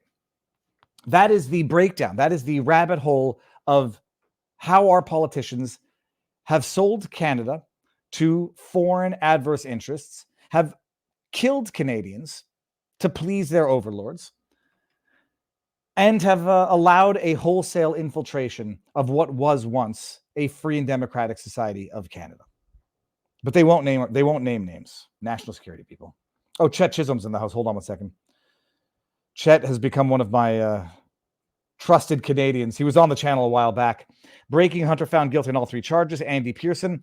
Chet Chisholm says the Khalistani government is also responsible for the Air India bombing, killing 329 innocent people, Canada's worst terrorist attack and the worst prior to 9/11. The RCMP and the Canadian Air Force were recently recruiting at an event where the Khalistani movement was praising the masterminds of the Air India bombing. Politicians also spoke at the event. Fun times. Thank you, Chet. It's wild. It's not dismaying is not the word. It's unbelievable. Okay, I'm going to go into vivabarneslaw.locals.com. Finboy Slick, $1 tip. Hold on, I just had this tinnitus ringing in my ear. I hate when that happens. Finboy Slick, $1 tip says, we're no longer training Chinese soldiers. India gave me a better bribe. Roostang, $1 tip says, Chrystia Freeland is a pet of George Soros. That helps explain why, as Canada's treasurer, Ms. Freeland has squandered billions of taxpayer money in Ukraine, but underfunded Canada's woefully military and cybersecurity. Canada's woefully, I guess, underfunded military and cybersecurity. No wonder there was massive infiltration. Schnookums, $1 says, hey there, back off. Swalwell was single. A foreign agent would never be able to get sex pictures of a Californian in a diaper or other paraphernalia. And they've got Ali Michael, $1 tip says, the old saying, it takes one to know one, couldn't be truer when it comes to these liars and spin masters. Schnookum says, $1 tip. My prediction seems right. Said Hunter would suffer the gun charges while the IRS and foreign agent charges would evaporate. I think they've have they not been time barred? They probably won't even appeal because they can show he wasn't protected. I'm going to have to check that out afterwards. Roostang says, today from James O'Keefe on X, warning, scammers are exploiting AI technology to impersonate James O'Keefe, targeting and luring O'Keefe media supporters to send money. Using his name, photos, and AI-generated voice, they offer fake meet and greets, charging thousands of dollars. When will we start seeing AI-generated Viva scammers? You won't, because I think I'm not an easy enough target, because I don't meet and greet for thousands of dollars. I mean, people are going to know something is off. I was just talking about with Adam yesterday, like, I don't even do like lunches alone, especially with women. You don't meet with people of the opposite sex without witnesses. And so I don't think that'll be, but the stupid scammer ones where you get the crypto ones and like, hey, if you see it in Twitter, like I don't endorse crypto, period. But it'll be harder with me because I don't charge thousands of bucks like that. But neither does James. Although James, you know, he charges events, so maybe people think it's another event. Wow, that's wild. Okay, I'm gonna DM what I hope is the real James O'Keefe after this. Ali Michael, $2 tip, says Biden will be the first president to pardon his son for a felony. We'll see about that. Then we got Finboy Slick. We got free dancing barns today. That looks beautiful. Roostang. Yeah, okay, we got that one too. All right. And let me refresh here. I think we got some minor stuff in the backdrop. They wouldn't dare. I have an exclusive rights on AI, Viva, and Barnes, says Finboy Slick. So I'm going to be on Luke Rutkowski this afternoon with Adam Johnson, Lectern guy, and two other people. I think one of them might be Milo Yiannopoulos, and the other one, because I know that someone on Twitter, Adam retweeted it, and I said, I'm not getting involved with this. He says, great, Luke Rutkowski is having 2 Jews, a whore, and a federal informant. And I struggled to get a good joke out of that, but I didn't. So this afternoon, I'm going to be on with Luke Rutkowski. It's going to be fantastic. And tomorrow, let me see here. Let me just see here. You can make an announcement for sure.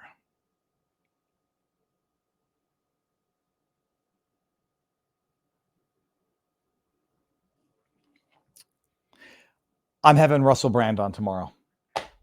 Live on Viva Fry. So I'm driving to Longboat Keys to do a live in-person interview with Russell Brand. That is the announcement, people. There might be a part 2, but we'll stick with that one for now. It's going to be fantastic. Going to be fantastic. I've had questions for Russell Brand since I first saw Get Him to the Greek when I was 24. When did Get Him to the Greek get out? Get Him to the Greek, 2010. Well, that wasn't as long ago as I thought it was. 14 years ago, I was 30. I've had questions for Russell Brand for 15 years. When did Forgetting Sarah Marshall come out? Hold on a second. Forgetting Sarah Marshall, 2008. Okay, I've had questions since 2008. Anyhow, Russell Brand, live, Viva Fry tomorrow. Link will be up soon. It's going to be amazing. All right, let me see what else I have in the backdrop that we didn't get to. I think we covered pretty much everything.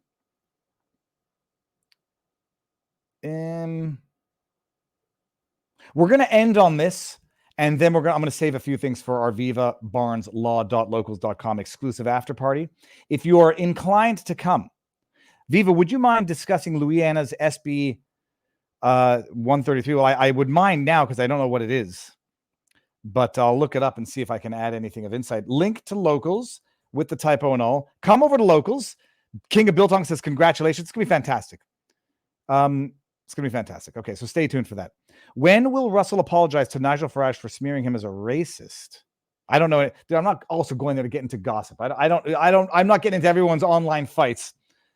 Yeah, Russell took a red pill. Says on our 234, he took the red pill suppository, oral inject. Russell red pilled. I remember when he did something on Hillary Clinton a few years ago, and then everyone in the chat's like, Russell Brand did not, whatever. Okay.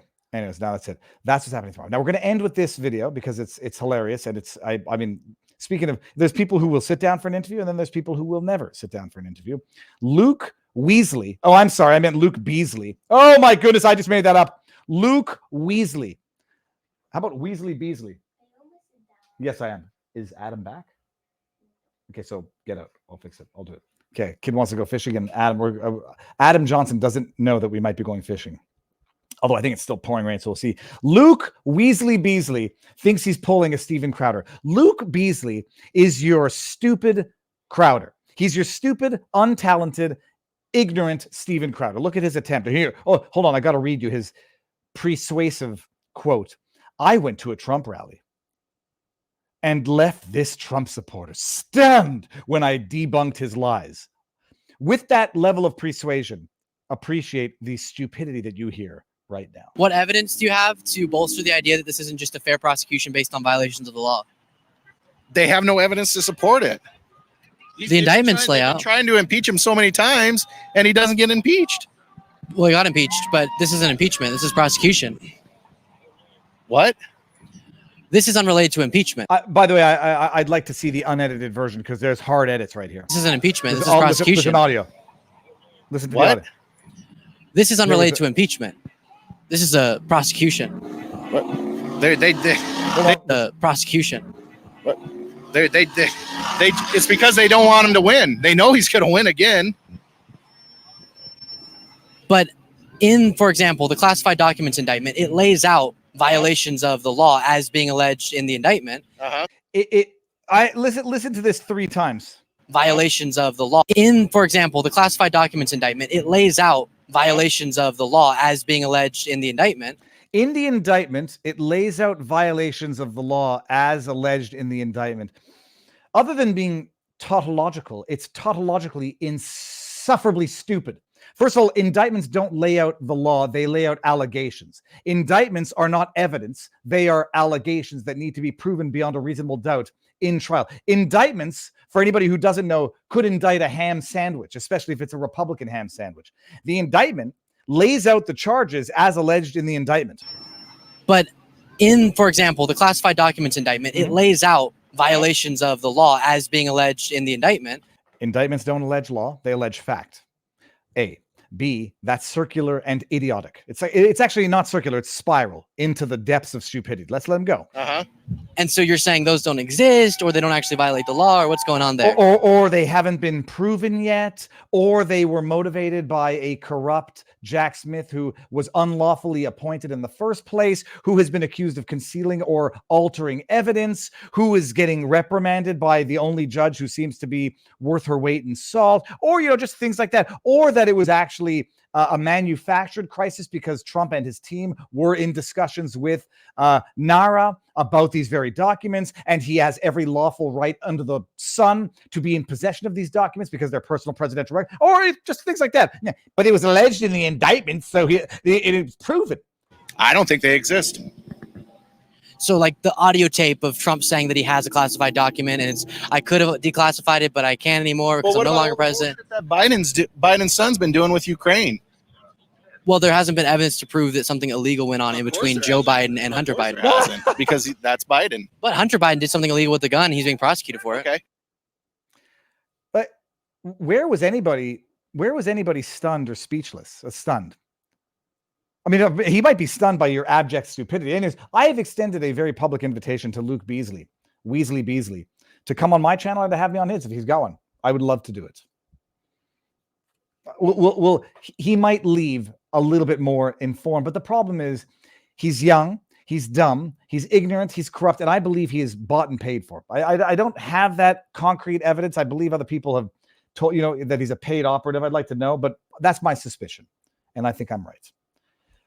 With that said, people, get your butts on over to the locals and let's have a party here. Locals, bada bing, bada boom. What was the point of that, says Maple Syrup. Oh, Lordy. There was no point. Nothing of value came out of that except for the fact that Beasley is a Weasley, Beasley, ignorant, measly, squeezely, peasley. Okay, we are ending on Rumble. Stay tuned for tomorrow. It's going to be an amazing day. And what else? VivaBarnesLaw.locals.com. I'll do a short stream if I can squeeze one out this afternoon. Going to be on with Luke Rudkowski this evening with Lectern Guy and others. So stay tuned, tune in, and I will share the links. Thank you all for being here. If you're not coming over, full stream will be on podcast. It will be on Viva Clips, and I'll put some highlights on Viva Fry. That's it. Come over to Locals for the after party. Booyah. I think we're alone now. We are. Mrs. LaRue says, hey, Viva, have you thought about having your hair thinned by a hairstylist? It takes weight off, but not the length. Speaking from experience, it will lighten your load. No. I think I thin my hair out every night when I brush it, or at least every time I brush it, because I don't know how much hair you're supposed to pull out when you deknot it, but I end up pulling out a lot of it. Speaking of which, I should probably brush my hair today so that it looks good for tomorrow. Or just go and let it look beautiful for tomorrow and have a hellish time Thursday brushing it out. Locals, are we live here? Let's go to all comments. Not calling you, they... Okay, let me see here. Viva Fry and Spence. May you one day run into Luke Beasley on the street. Oh, that would be funny if he interviews me. RP McMurphy says, I just wish the talking heads on TV would actually do something. You have Mark Levin with all his wonderful ideas. Why doesn't he bring the lawsuit that he's always screaming about? And we're live here. M. May 14 says, how does Luke spell his last name? Help. How does one spell Luke's last name? Beasley. Beasley? I think. Oh, while talking with Brand, can you get contact info for a sidebar with Dr. John Campbell? Ooh, yeah. Who was supposed to? I was absolutely. I'm just not going to Britain for that. Bill Brown says Barnes picks enough fights for Viva to avoid. Ms. LaRue says, have you thought about? Okay, I got that. Let me go all the way down here. Oh, sorry, I'm not up to speed on the. Let me refresh here. Ooh, I just got an email from Ally Bank. Nice. Have you thought about thinning your hair, but all your hair, but the back? Viva mullet forever, says Finboy Slick. Oh no. Oh, Luke Rudkowski. Rudkowski? Let me see here. I think that's how you spell it. Luke Rud. Yeah, Rudkowski. I did it, man. Rudkowski. Rudkowski. Rudkowski. Now, I've saved something for our locals after party, people. So let's just get some of the chat here. The only way you can prosecute a president is to impeach him first. That's my... Tell me they haven't come up with the immunity argument yet, have they? Fox News. Soon, prosecution expected to speak after Hunter Biden found guilty on all charges. Hunter Biden guilty. Hunter isn't clear yet with the legal battles. He faces a second trial on different charges inside the courtroom. Oh my goodness. Okay, well, Fox News is milking this. There was a mic drop involving comedian delivers swift takedown of liberal during UC Berkeley show. Okay, we don't care about that. More chat. The Supreme Court better fix this bullshit for good, says RP McMurphy. A robust immunity ruling. Finboy Slick says, here's my surprise for Luke Rudkowski. Would love to see your reaction to it.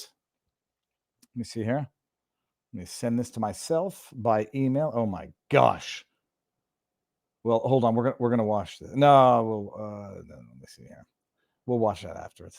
Okay. I'm not gonna play it. I'm gonna send it to myself by email and maybe also to Luke. David. Yeah. Okay, kid doesn't realize we can't go fishing until Adam gets back anyhow. Let me see here. Give me 1 second.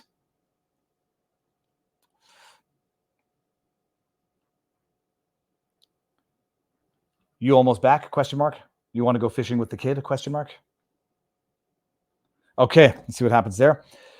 Oh, I'm schwitzing like a pig here. I find it amazing that this political year has suddenly revealed previously invisible or non-existent Beasley types flooding YouTube along with MSNBC shorts, obviously trying to imitate our media heroes to assault the digital airways.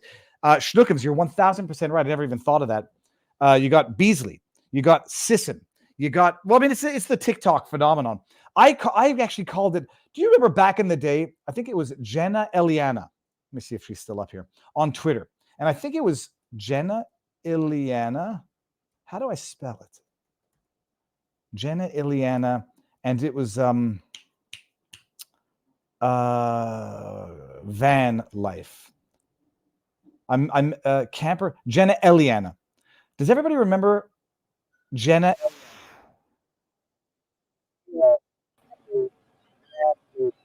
Who put on like 1 million subs in a week? Oh, my butt hurts. She put on 1 million subs in a week. And I said, when did it happen? 4 years ago, this one. And I said, oh, Jenna is going to be co-opted for politics right before the election. I was wrong there. But I guess, to some extent have been proven more right, although it's not any revolutionary idea, that they co-opt popular. I don't know what the Sissons did before this, but you got these influencers, these political influencers who have really sprouted out of nowhere. And there's not a question that they're paid. I mean, we've gotten documents revealing paid influencer campaigns out of Canada, out of the States. I mean, we know it. So it is amazing. But my goodness, they're not picking the sharpest in the bunch because they're idiots. Sasanash. Never thin your curly hair. Also, we lose about 300 hairs a day. But curly hair gets tangled and it doesn't fall freely straight hair. So we see it more when we wash our comb. 300 hairs a day. Okay, I think that's fine. I told you this. I was on the airplane watching a movie with my headphones and I'm going like this and putting my hair over the seat behind me. And then the girl behind me taps me on the shoulder and she says like, you're losing hair. Can you stop doing that? You're shedding hair on me.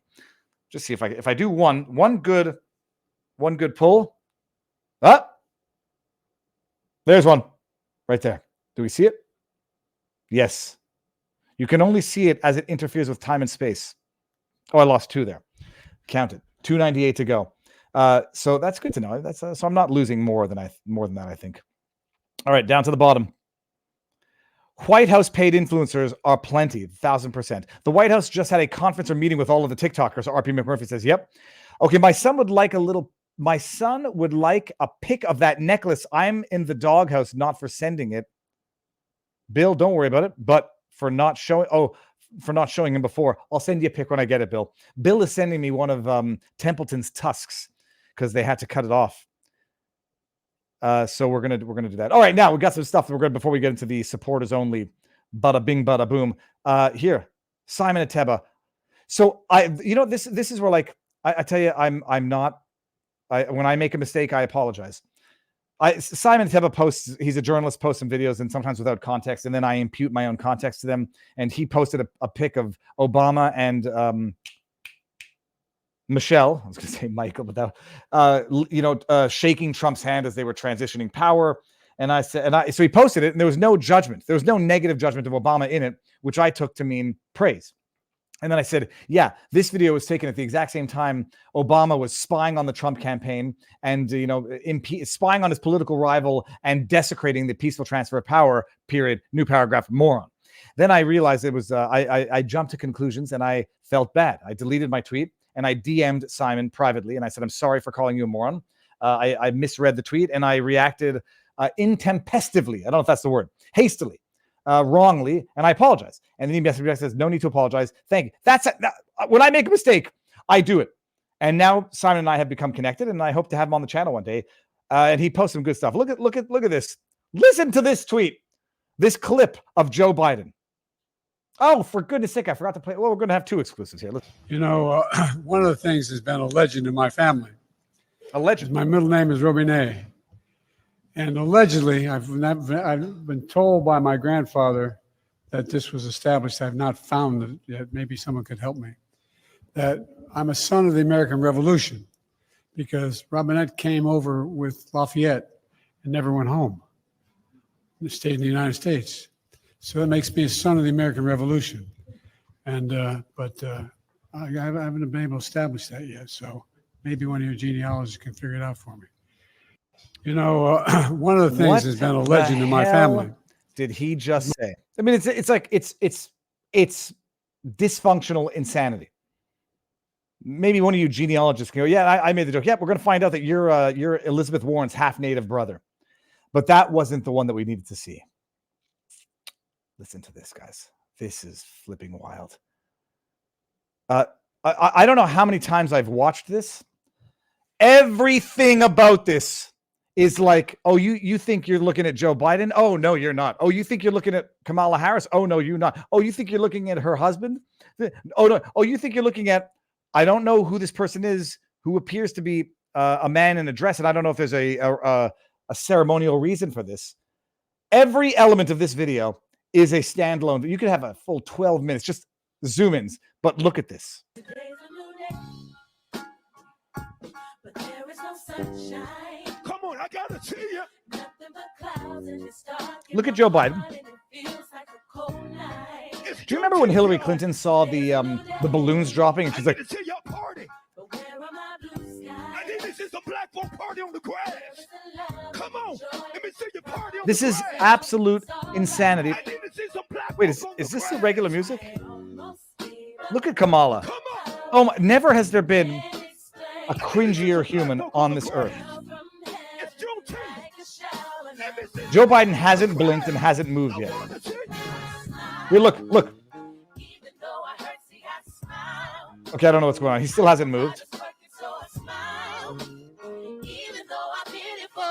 He's very sharp behind closed doors, people. He moved for the first time in a long time, and now this is out of a horror movie. But it's straight up out of a horror movie. But is this? Hold on a second. Look at Kamala. There was a part where she was doing like a this thing I love, like a TikTok thing. It's juneteenth, y'all. Look at Kamala. Oh, she thinks she's the sexiest person on earth. Come on. Yeah, but when does her husband do the thing? I need to see some black folk on the grass. I need to see some black folk on the grass. Is this the real audio? Some black folk on the grass. It's juneteenth. Hold on. Now I'm wondering if this is not the real audio. No, this is definitely the real audio. I'm gonna cough. Okay, so hold on. Who tweeted this one? The clip of Joe Biden at the Juneteenth celebration is arguably worse than the other one going around. This guy's completely lost. Watch his face. But oh, so this isn't the one I wanted to look at. That was one of them, people. No, the other one was. I want to keep some of these windows open here so I can remember these articles. Freaking Chinese infiltration is wild. Smile. Okay, hold on. Where's the one where Kamala Harris? Yeah, here we go. This is the one. Yeah. Okay, open it. Incognito. Bada bing, bada boom. Here. Now I got to go here. Now I got to go here. Now I got to open the window. Here we go. Look at this. Look at this. This is. Hey. Look at Kamala Harris. So look at Joe. Look at Kamala. This is the most embarrassing thing I've ever seen in my life. And I've seen look at it. Don't do that, honey. Don't you point your finger at me. Look at her husband. Look at her husband. Is it going to work again? Nobody but you. I don't want to love nobody but you. I don't want to love nobody but you. I feel like Lloyd Christmas out of Dumb and Dumber. Oh, that's the worst thing I've ever seen in my life. What the F are we listening to? Stop this video torture, Viva. I'll stop it. I just needed to play. Oh my gosh. It's like I had the joke like oh never, I can't even make it. I find it amazing this police. Okay, I got that one. So that was the it's nauseating. It's repulsive, as they are. Oh, lordy. Stop this video. Torture. President Stiff McSniffer can't dance. What the F are we listening to? Okay, detailing the whole car is about $1,000. Finboy, he looks like he just popped. Sorry. Finboy says it looks like he just popped acid. Though to be fair, if I witnessed something like this, I'd feel this like I'm on acid too. Beyond cringeworthy events, says Bruce Tang. Paracleric, top of the seat photo. What is this? What is that? What is that I'm looking at on that leather seat? Any idea how to clean this kind of bird? Oh, it's bird crap. Dude, water. That's bird crap, man. I thought that was something else much worse. Is that dude in the Is that a dude in the sparkly dress? Based on the beard, yes, I'd say he is a dude. Joe is dancing on the inside. I'm gonna pee in my pants. Okay, before I get savagely beaten by a 9-year-old kid. How old is he? 8 or 9? He's gonna be 8 or not. I don't even know how old he's gonna be. Before I get in trouble with my child, we're gonna toggle this to supporters only, and we're gonna do the rapid fire AMA. We'll get like 10 minutes, 11 minutes. We'll see what comes by way of questions. Yes, it was a dude in the dress. Not another legend. I know what that is. I love the dude in the dress. 3 people to the left. Everything about it, you just keep going down like it's like a fractal of madness. Like whoop, expand, more madness.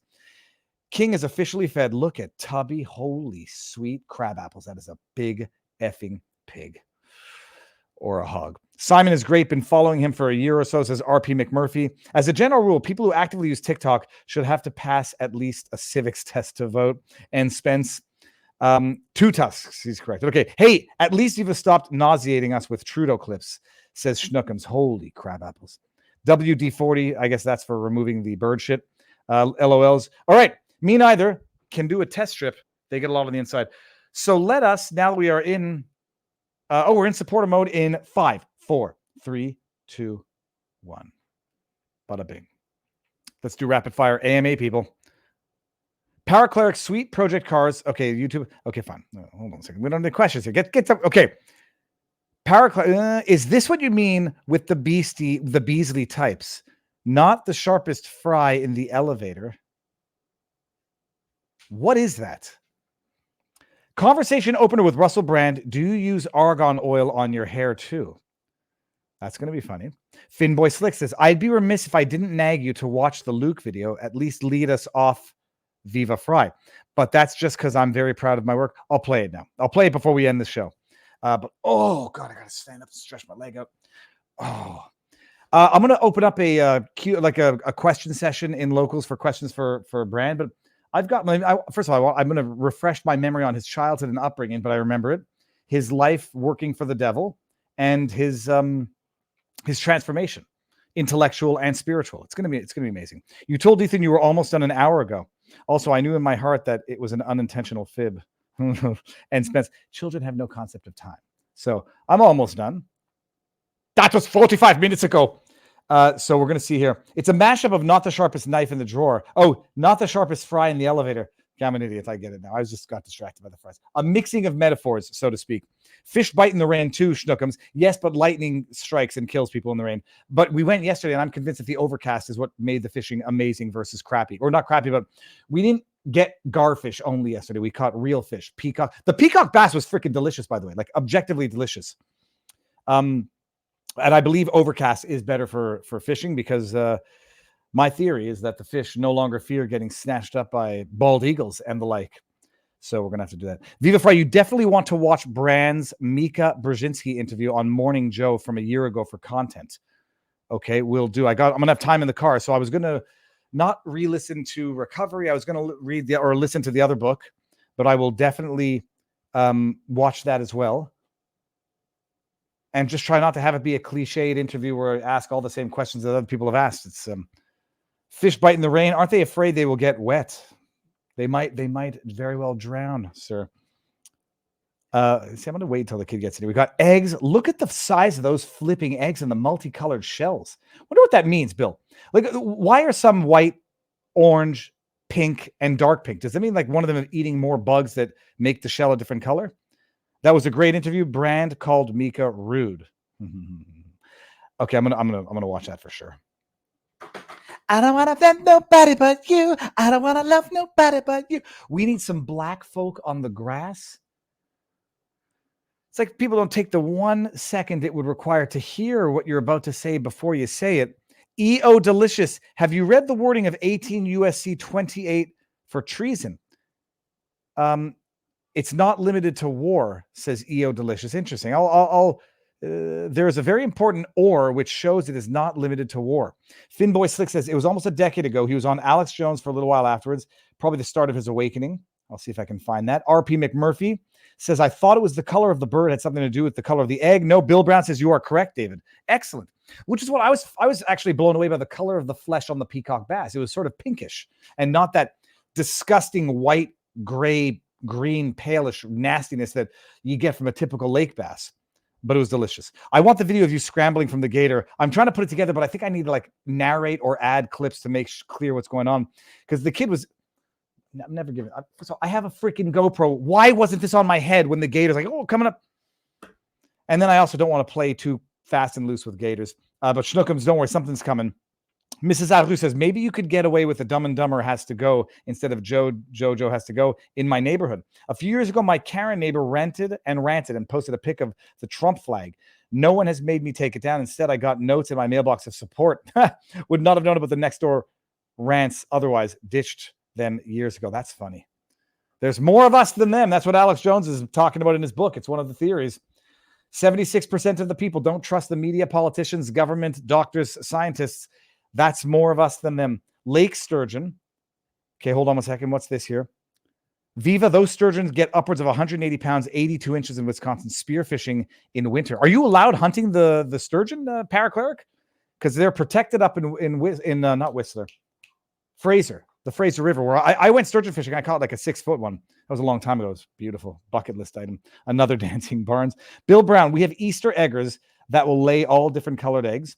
Russell Brand had Mike Benz on. It was an excellent interview. Okay, I'm going to try to get that one too. Let me see what's going on here. Oh, hold on. I got news. I'm finished up here heading away. Don't know, comma, but we can find a good spot to go fishing, period. I'll let Ethan know, period. I think we have enough time between now and departure time for Luke, period. Hey, Ethan! Sorry. I just dropped the GoPro again. Oh, God. This one, now it's cracked. It's cracked. It's not cracked. Oh, I got it. Okay. That was what I call a fortuitous accident, because if I had left without putting the memory card back in the GoPro, we would have gotten there, tried to capture an amazing moment, and then it's going to say no SD card. And what I'm going to do finally, once and for all now, is we are now ready. Are you clothed? Are you? What was that? Okay, get out of here. Oh, I got to charge the GoPro. So I got to charge the GoPro. Okay, all right. Okay. I got to go into setup mode. Now I'm going to go into preferences. I'm going to go into reset, format, SD card format, and now we're going to have fresh space and fresh action. Okay, gone pro now. Hunter was found guilty. For some reason, my dog hates the neighbor. Okay, so that is it. Stay tuned for the gator running. What else did we get? We got the gator got one of our other fish, but nobody cared about that. It's that beautiful fish. They're so beautiful. There's no silver, shaped like a knife, spots all along the backside, and they jump out of the water like tarpon. What is this? What is this on my arm? They go crazy out of the water like tarpon, and it's beautiful. Self-destruct activated. Okay, it's time. Everybody, locals, thank you. Oh no, we're gonna watch. That's what we're gonna do. I almost forgot. Come on, man. I'm senile. You got to remind me. Let's watch Finboy Slick, Luke Rudkowski. I identify as skinny. Luke Rudkowski has a seed oils relapse and has been caught eating Taco Bell. It is absolutely horrible what these things can do to your body and mind. He should have heeded his own health advice. Next time you see him, Viva, please comfort him. It's for his own good. Shooters. My blood sugar's going down. And I said I needed a snack in order to film this video. That sounds like his voice. That's so I decided to go to Taco Bell to get a little refreshment. So you guys want to watch me eat this, yes or no? And I forgot to check if they have ever. They better had everything. Finboy. Or I'm calling corporate. The lady kept looking at me extra funny. I'm like, excuse me, my eyes are up here. She kept reading my identify ski. Because I do. Everyone's come out with their new I identify differently now too. Skin. Everything better be in this bow. How would they make you seal it? See how to. Is it? Can I see the original video for this? Okay, so I got a burrito. Oh, that's a hot burrito. Oh, this is. Okay, what actually depresses me about it is this is based on a real video, right, Finboy? I'll share it with him anyhow. Though I find that scary. I'm joking. It's. I mean, the AI is amazing. Still discernible from real life. Yes, it's his voice. But Finboy, can you share the link to the original video? Because I'm curious to see the original video for that. Oh, does anyone hear a time? Did anyone hear a time for Viva and Luke? 6 o'clock, I think. It should be 6 o'clock. I don't want to love nobody but you. I don't want to love. Oh, nightmares. Let me go back down here. Okay, so 6 o'clock on Luke, and that's it. Okay, now we got to do it. I got to go. Okay, everybody, thank you for being here. I shall see you all on the Flipter side of the interwebs tomorrow. I'll set up that link for questions, and I'll probably get some inspiration from them. Probably a short video if I can at some point today. Tomorrow's going to be awesome. Thursday is going to be awesome as well. Friday is going to be awesome. Sunday show is going to be awesome. Next week, I believe I'm going to be on Fit and Fresh on Monday. I think it's Monday. I'll double check. Fresh and Fit, Fish and Fret, whatever it is. It's going to be fun. The original video is from a YouTuber called Nicolado Avocado. It's a pretty tragic thing. Okay, I'm going to go look at that. Okay, that's what I wanted by way of information. Now we are ending the stream. Locals, thank you all for being here. I will see you sooner than later on the interwebs. Enjoy the day. Peace out. Godspeed. Booyah. Oh, I just crashed.